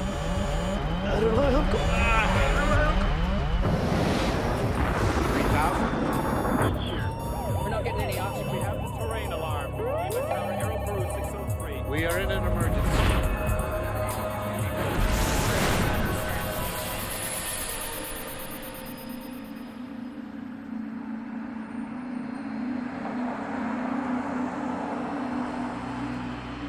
The John F. Kennedy International Airport outside New York City is one of the busiest airports in the world.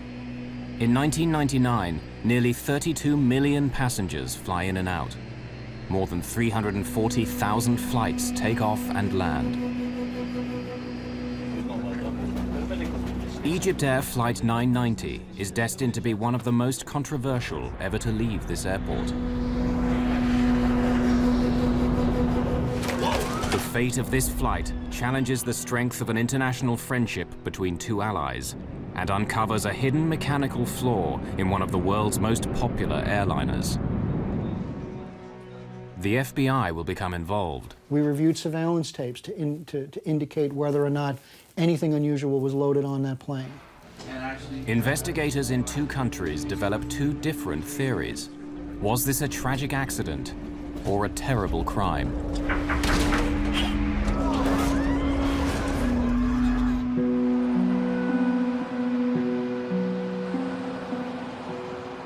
Just after 1 a.m. on October the 31st, 1999, the 217 people on board EgyptAir Flight 990 are waiting for takeoff. The flight's command captain is Captain Ahmed Al-Habashi. He's been with EgyptAir for 36 years. The command first officer is 36-year-old Adel Anwar. He switched duty with another co-pilot so he could return home in time for his wedding. Soon be a married man. Congratulations, Adel. Thank you very much. The airline's chief pilot for the Boeing 767, Captain Hatem Rushdie, joins them in the cockpit. At 1:20 in the morning, First Officer Adel Anwar is going through his takeoff clearance with air traffic control. You fly the gateway climb. Climbing to 5,000. Following gateway, clear for takeoff, runway 22 right, EgyptAir 990 heavy. Cabin crew advised. In the name of God, the merciful, the compassionate. Cabin crew, takeoff position. After an everyday blessing, the co-pilot assists the takeoff. For safety, both pilots push the throttles. On a flight of 10 hours, it's standard practice at EgyptAir to provide a relief crew to share the flying duties. The command crew takes off and lands. The relief crew flies the middle portion. Tonight, Captain Raouf Nur el-Din and First Officer Gamil el-Batuti are the relief crew. They will take over after the first 3 or 4 hours and fly the plane until shortly before Cairo. V1, rotate.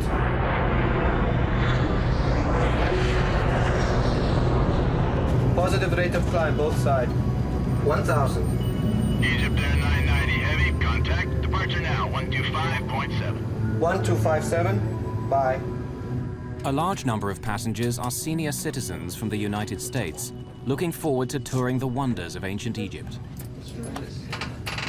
My dad and Ginny were married in 1998 on October 23rd. And to celebrate their first anniversary, they decided to take a trip to Egypt. Anita Child's parents are retired and on their way to Egypt as well. They always had great time on these tours. They traveled frequently, and so it was a pleasure trip they were looking forward to, seeing the Holy Land especially.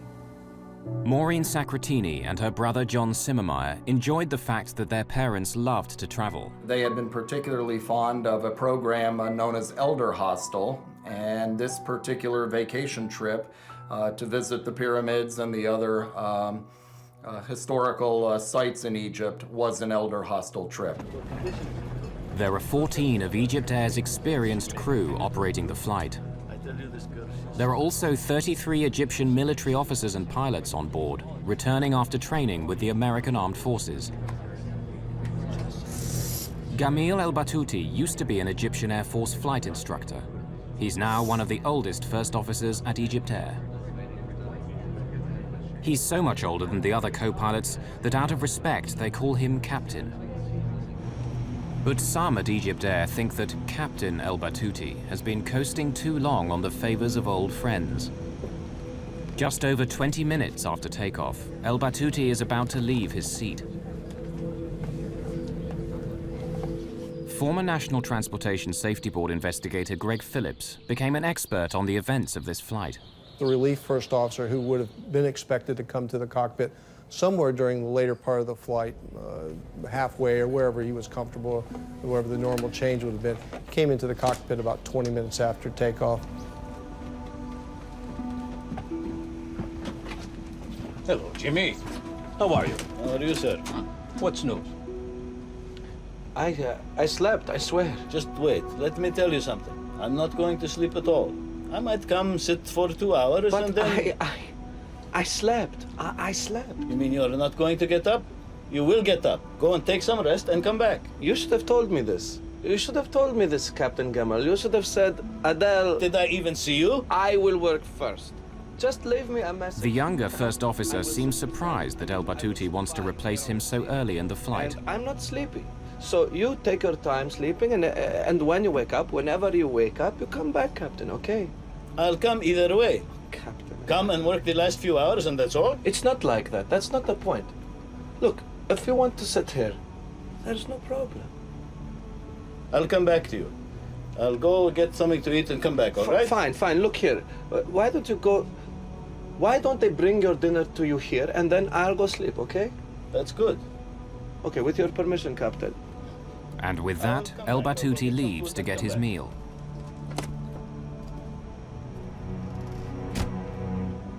Do you see how he does whatever he pleases?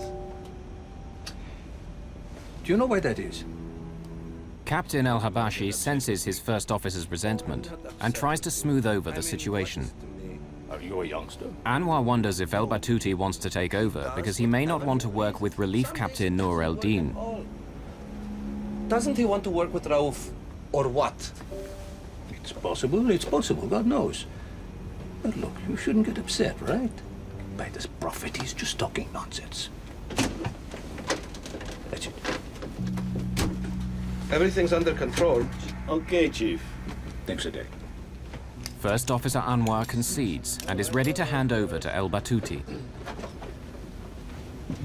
Normally, this is the most relaxed, easy part of a long flight for pilots and passengers alike. The highly automated aircraft systems will take care of the flying for several hours. It's very unusual for an airplane flying over the Atlantic at nighttime to encounter any kind of difficulties. We normally expect accidents to happen in approach or landing or near airports, and very seldom do we get anything out over the ocean in the middle of the night. Excuse me, Jimmy, while I take a quick trip to the toilet. Go ahead, please. Before it gets crowded, while they're still eating, I'll be back to you. Before the captain returns, disaster will strike EgyptAir Flight 990. The fate of everyone on board will be in the hands of the co-pilot, the man who shouldn't be here in the first place.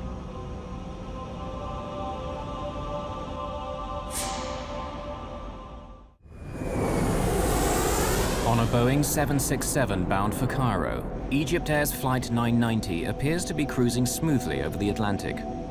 The Relief First Officer Gamil El-Batouti is alone in the cockpit, while the captain has gone to the washroom. But then the plane dips, plunging down. The nose pitches down, creating zero-G, weightlessness, throughout the aircraft. This airplane basically started at 1G, which is what we'd expect for level cruise flight.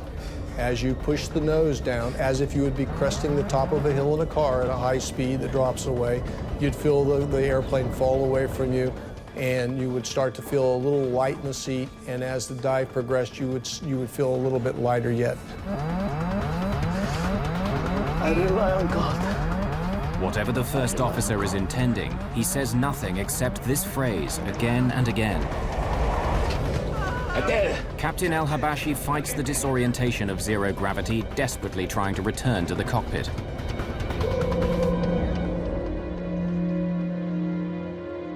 An American journalist living in France studied this flight extensively. 16 seconds after the dive began, when the airplane had gone into zero G and into negative G and was at an extreme angle, the captain somehow made his way back into the cockpit. How he did that physically, I will never know. Warning signals indicate the dive is exceeding the maximum speed allowed for the plane, taking them to 99% of the speed of sound.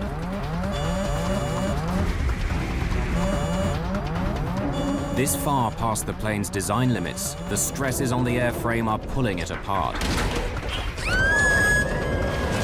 What's happening? Captain El Habashi pulls back hard on his control column.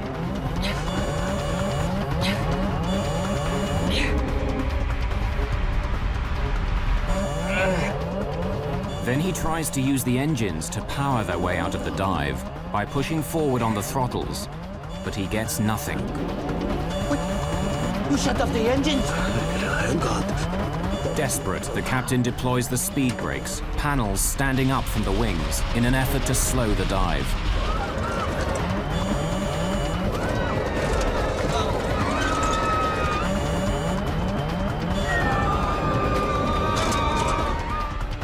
The dive is slowing, back from the brink of the sound barrier. The dive goes on, but the nose is coming up. In just seconds, they go from 0 G to double the force of gravity. Captain El Habashi struggles to level the plane and pulls back hard on the control column. The 767's dive begins to slow. Who would be? You shut off the engine, Paul! In seconds, the engines stop and the power goes off, plunging the aircraft into darkness. Here, the cockpit voice recorder and the flight data recorder stop. No one knows what happened in the plane during the next 2 minutes, but radar tracks its path. The plane is climbing again. Up from about 5,000 meters to over 7,500 meters as the aircraft structure is weakened by the stresses of abnormal speeds and maneuvers. Then the aircraft falls into another terrifying dive. Stressed beyond endurance, the left engine is ripped from the plane.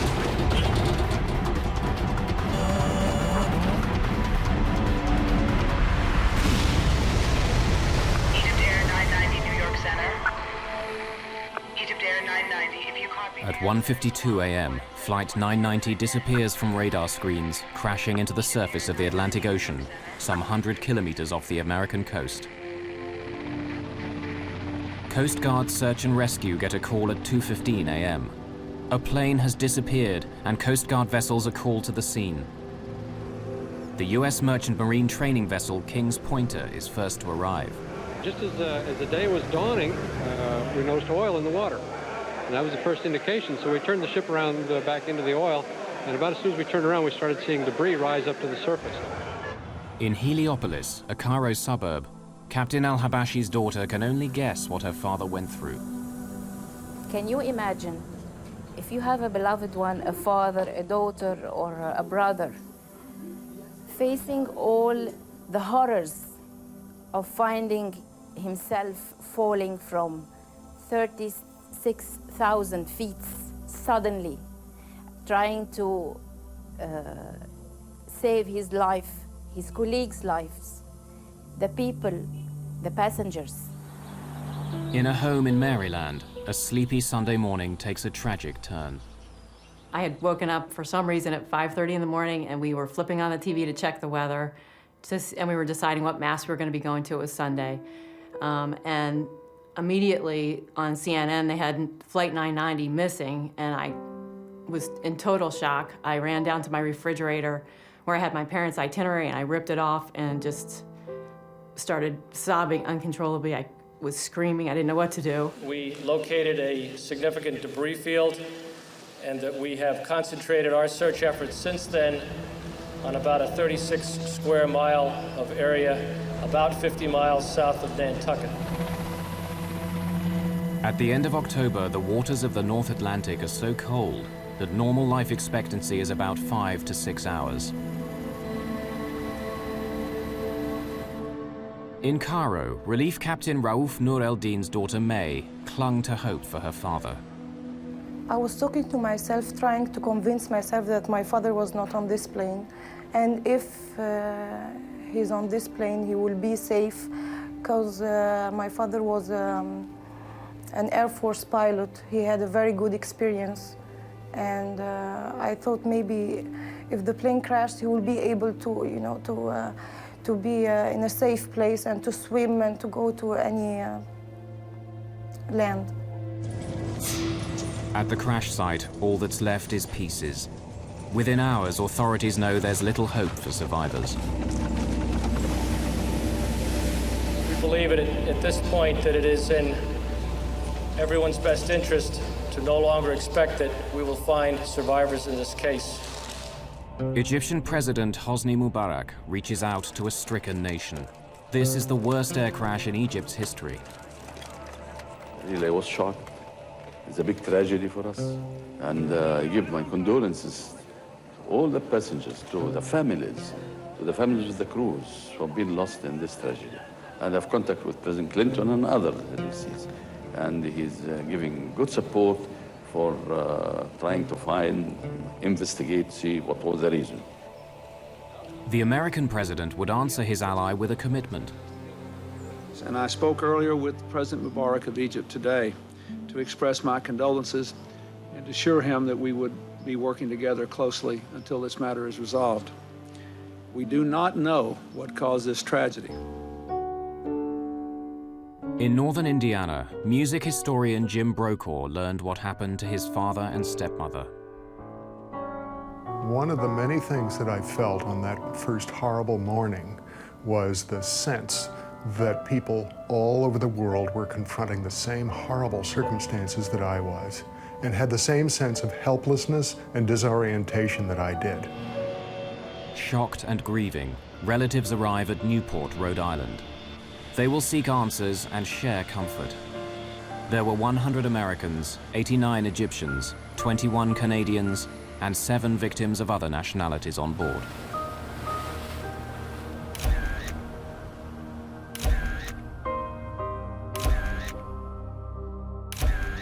They're all asking, what caused this tragedy?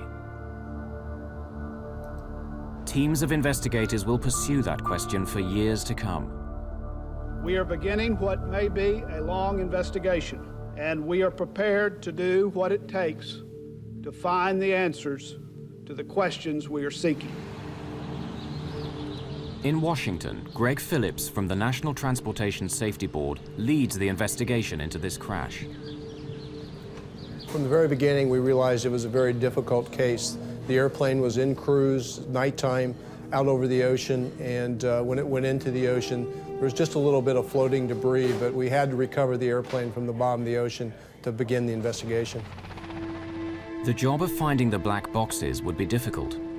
The water is about 70 meters deep, and the tremendous force of the crash has smashed the locator beacons off the boxes. In this case, both the underwater locators, which are called pingers, which help us locate the boxes underwater, were detached.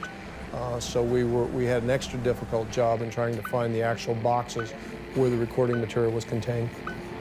9 days after the crash, the US Navy's unmanned submarine Deep Drone recovers the first of the 2 black boxes, the flight data recorder, which stores information about what the aircraft and its systems were doing. 4 days later, the second black box, the cockpit voice recorder, lands on the deck and is carefully transported to the NTSB laboratories. The cockpit voice recorder captures all sounds in the cockpit for the last 30 minutes of the flight.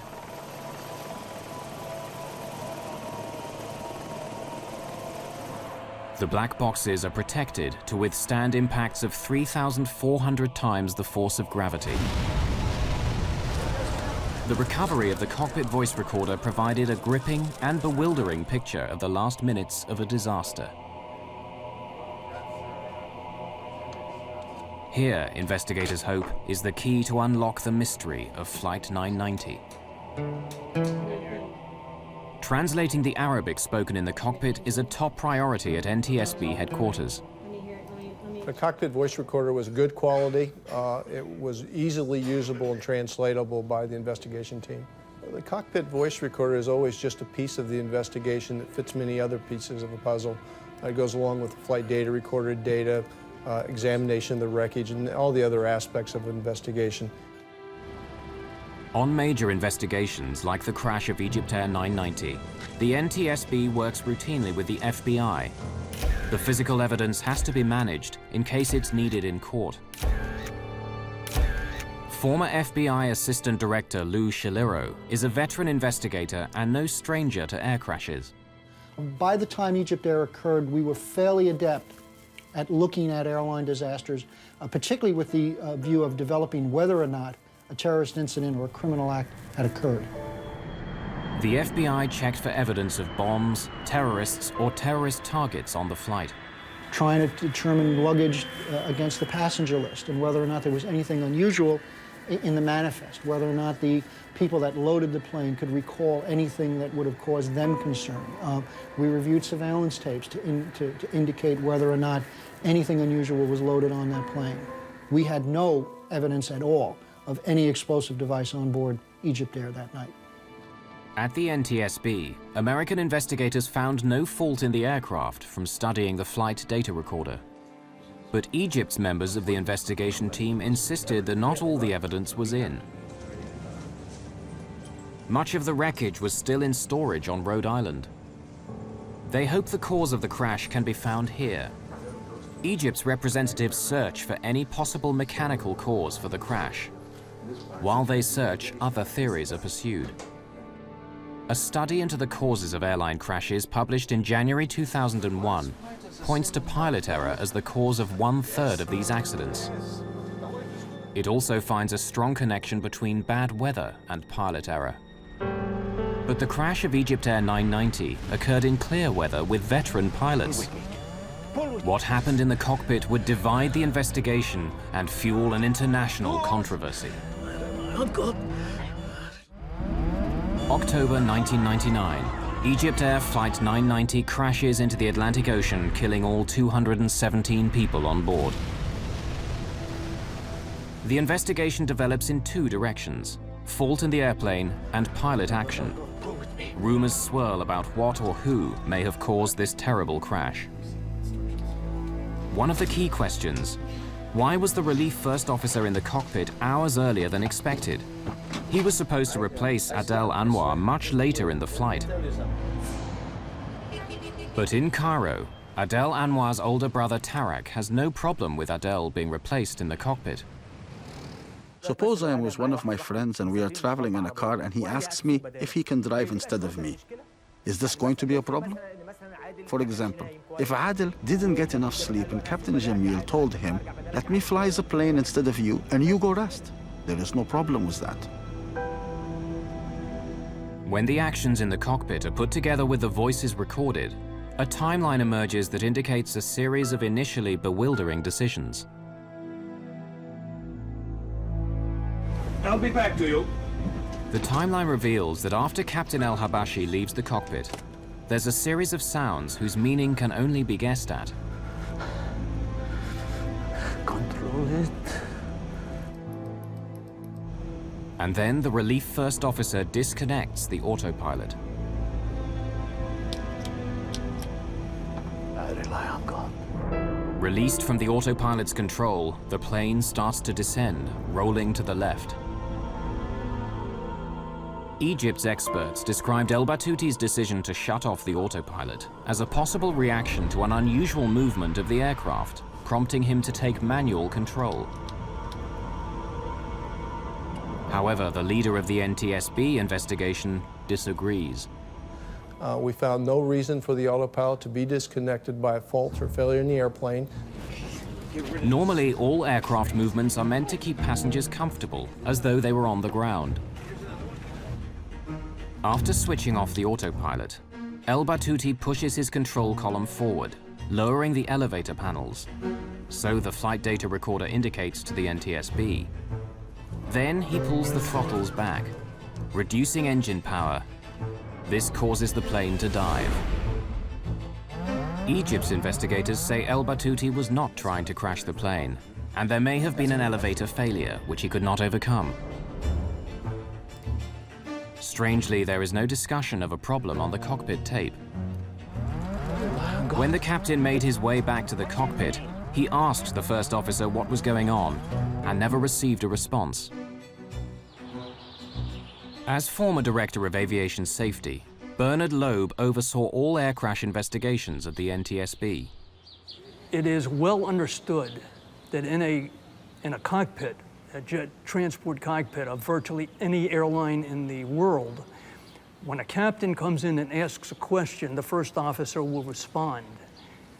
When the captain asked his questions, Batouti did not respond. Fighting the dive, pulling his column back all the way, the captain cannot gain complete control of the elevator, so he tries the throttles to power out of the dive. He was unaware that seconds earlier the first officer had shut off the fuel to the engines.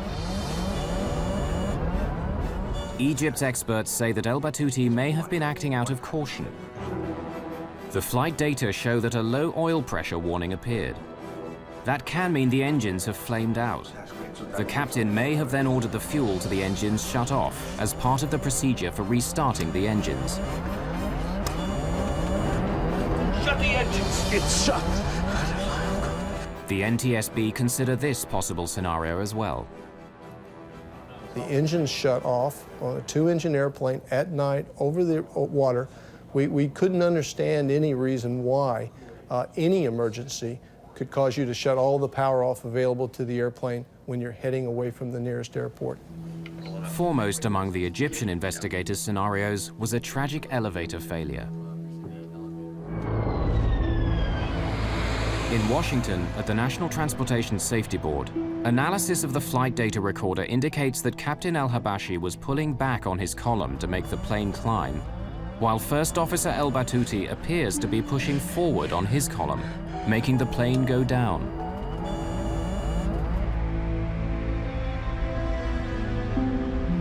Elevators work simply. Pull back on the column and the elevators go up, lifting the plane. Push forward and the elevator panels move down to make the plane descend.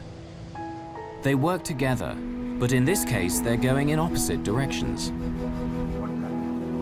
Egypt's experts argued that this crash could have been caused by a failure in the elevator assembly, producing an elevator hardover, a jam in the elevator controls which lock them in the down position, plunging the aircraft into an uncontrollable dive.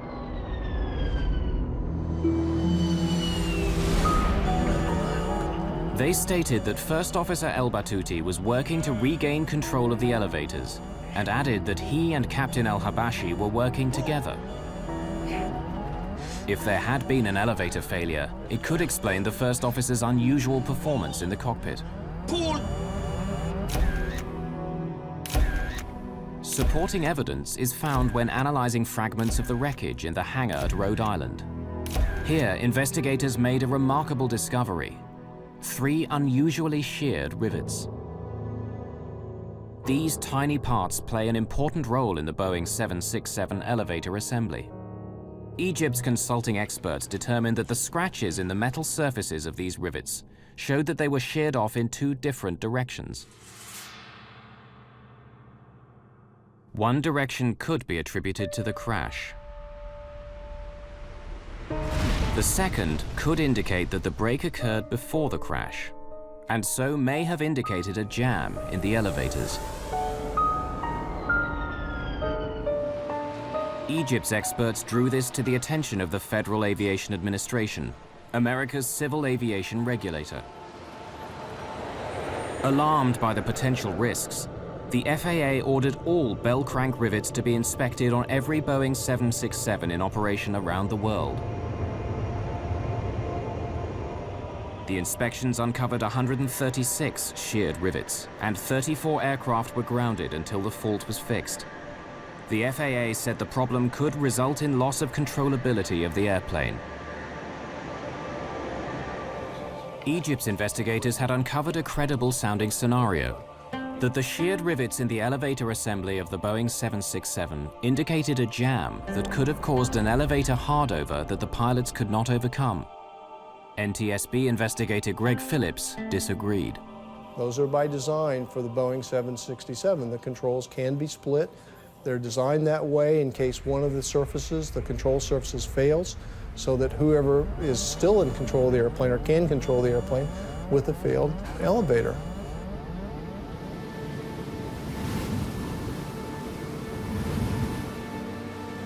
Before he became an investigative writer, William Langewiesche was a commercial airline pilot. Flight 990's maneuvers are programmed into a flight simulator in order for Langewiesche to test a pilot's reactions. To see an airplane going so wildly into a dive, to see the altimeters unwinding at that speed, to hear the horns and warning signals going off, is frightening.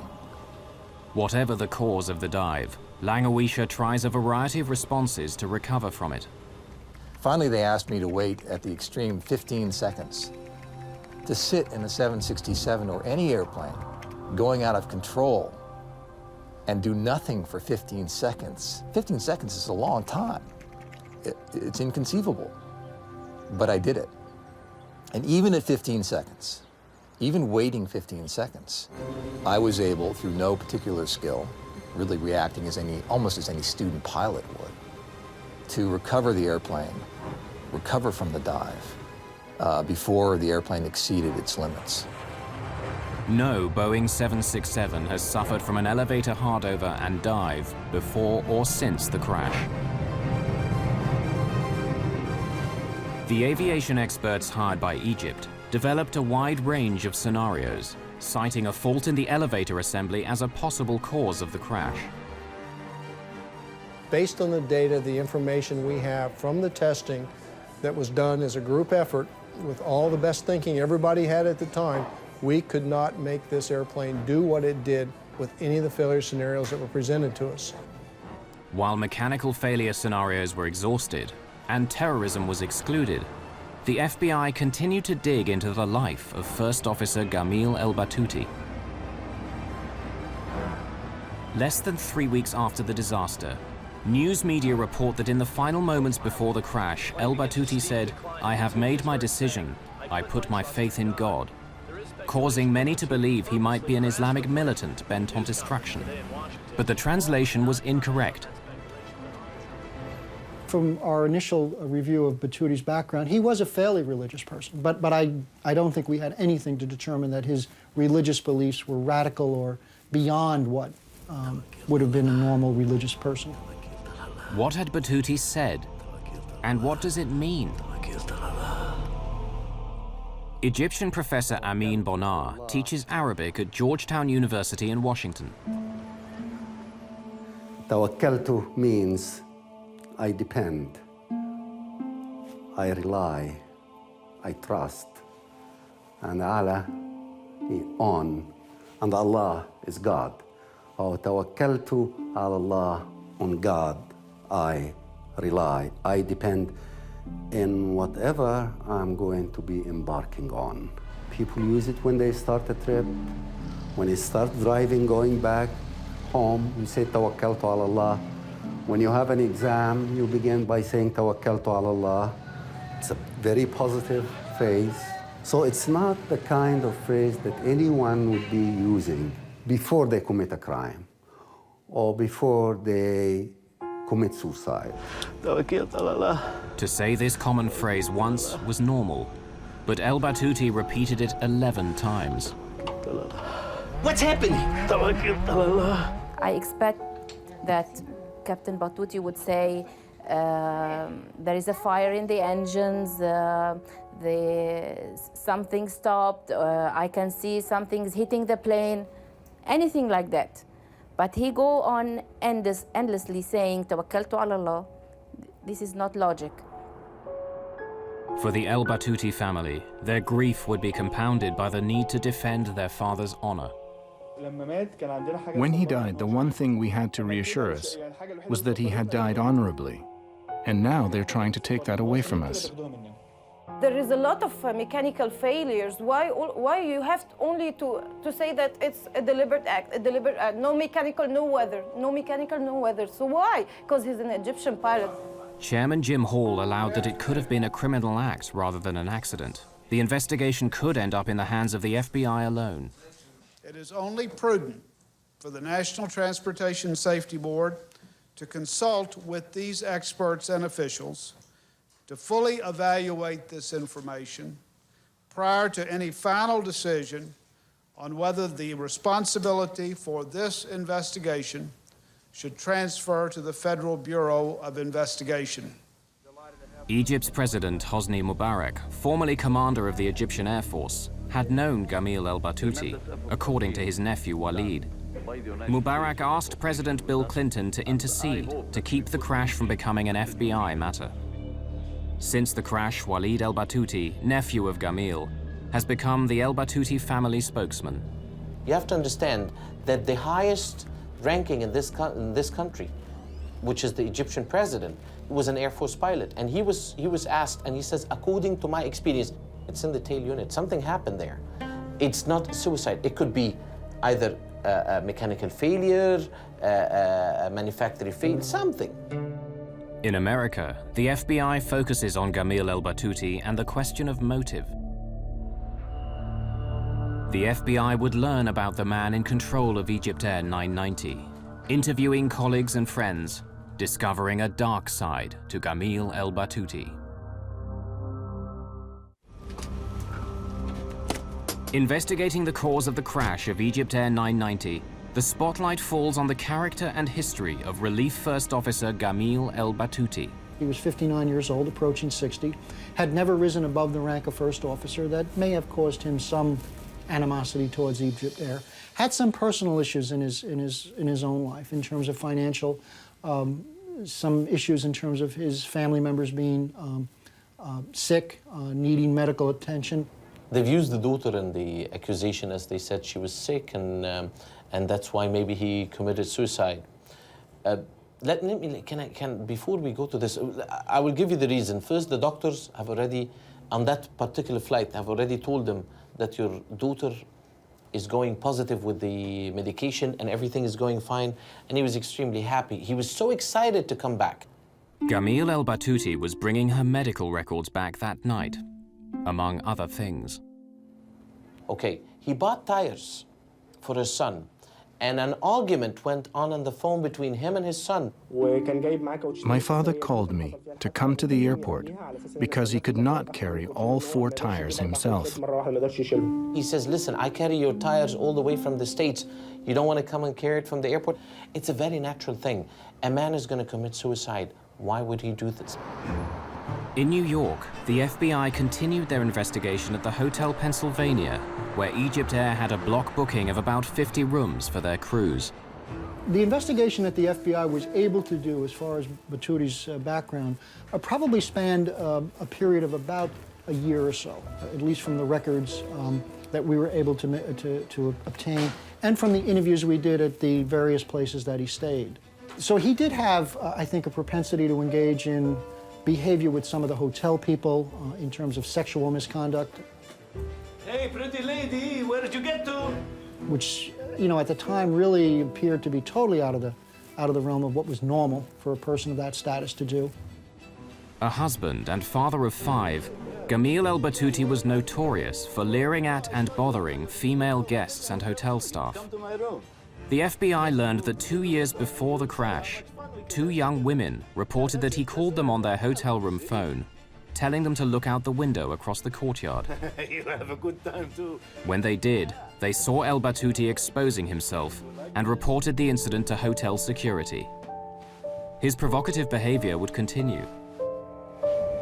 A hotel maid told the FBI that the night before the crash of EgyptAir 990, el-Batouti had sexually harassed her again. No, I want to talk to you because, look, I give you $100 if you just come to my room. I'm not here for that. Oh, sure. I'm here to work. Just leave me alone. Nah, don't be like that. When the maid reported the approach, Another addition was made to the hotel's record of sexual harassment of guests and staff by El Batouti. The allegation of the hotel, as far as they said, it happened way before, not 1 day before the flight. Not 1 day before the flight, as has been mentioned. The hotel maid told the FBI the incident took place on October the 29th, 1999, the day before the flight. 3 months after the FBI began investigating El Batouti, an EgyptAir flight landed in London. The plane's captain requested political asylum in the United Kingdom. He claimed to have information about the cause of the crash of EgyptAir 990, and he feared reprisals in Egypt. Captain Hamdi Taha was a colleague of Gamil El Batouti, and he was walking away from his wife, his family, and his country. The FBI sent a special agent, and along with a British security officer, he interviewed Captain Taha. Were you aware of El Batouti displaying sexually inappropriate behavior? Yes. This is very important. I heard it from pilots who I trust. Batouti got into trouble for sexual misbehavior in New York with maids and following women and so on. The airline tolerated this for a while, and they told him several times, maybe you can get away with this normally, but this is America. You represent our country. You cannot do these things. Captain Taha's information was second-hand, but his description of El Batouti meeting with the airline's chief pilot was intriguing. Khatem Rushdie went to see Batouti the night they took Flight 990. They had a meeting in a hotel. He told him that what he had done could not be covered up, and something had to be done. The flight back to Cairo from New York would be his last flight. We go back many years together. But this will be your last flight to the United States. He would not be flying to America anymore. Batouti had just had these big privileges taken away from him, and he was humiliated. So, I think that what happened was this. He must have said to himself, if this is going to be my last flight, it will be Khatem Rushdie's last flight also. Certainly within various corporations where people bring weapons into the office and attempt to take revenge against people that they feel have aggrieved them. Perhaps Batouti felt that EgyptAir had been the cause of some of his issues, and unfortunately in this case it was the kind of office that was flying at 33,000 feet. The FBI provides Taha's interviews to the NTSB. Egyptian officials asked for another EgyptAir pilot to be interviewed. Mohammed Badrawi had known El Batouti for 40 years. Interviewed at the NTSB, he described discussing with Captain Rushdie what to do about El Batouti's behavior. Do you know if Khatem Rushdie was aware of the situation with Batouti? Well, of course he knew. But he pretended not to know, I think, because Khatem Rushdie is the chief pilot. Badrawi confirms that Khatem Rushdie is upset about El Batouti's harassment of women at the hotel. So Badrawi takes Rushdie's concerns to his old friend. And if he didn't listen to you, what did you tell him was going to happen? Nothing much, really. You see, he was on his way out. We don't normally touch people when they're approaching 60. I know. I'm not saying that you are doing something wrong. They are saying that you're doing something wrong. I know you are my friend. We have a little patience, and then they're out. Badrawi would ask Rushdie to be patient with his old friend, considering that El Batouti only had 3 months to go before retirement. We've been in the Air Force for 40 years. All he needs is a few more months. Badrawi's interview confirmed that Rushdie did believe El Batouti's behavior had to be dealt with, and he denied Taha's claim of a meeting between the two on the night of the crash. But Captain Taha was not done. He had another compelling story to add.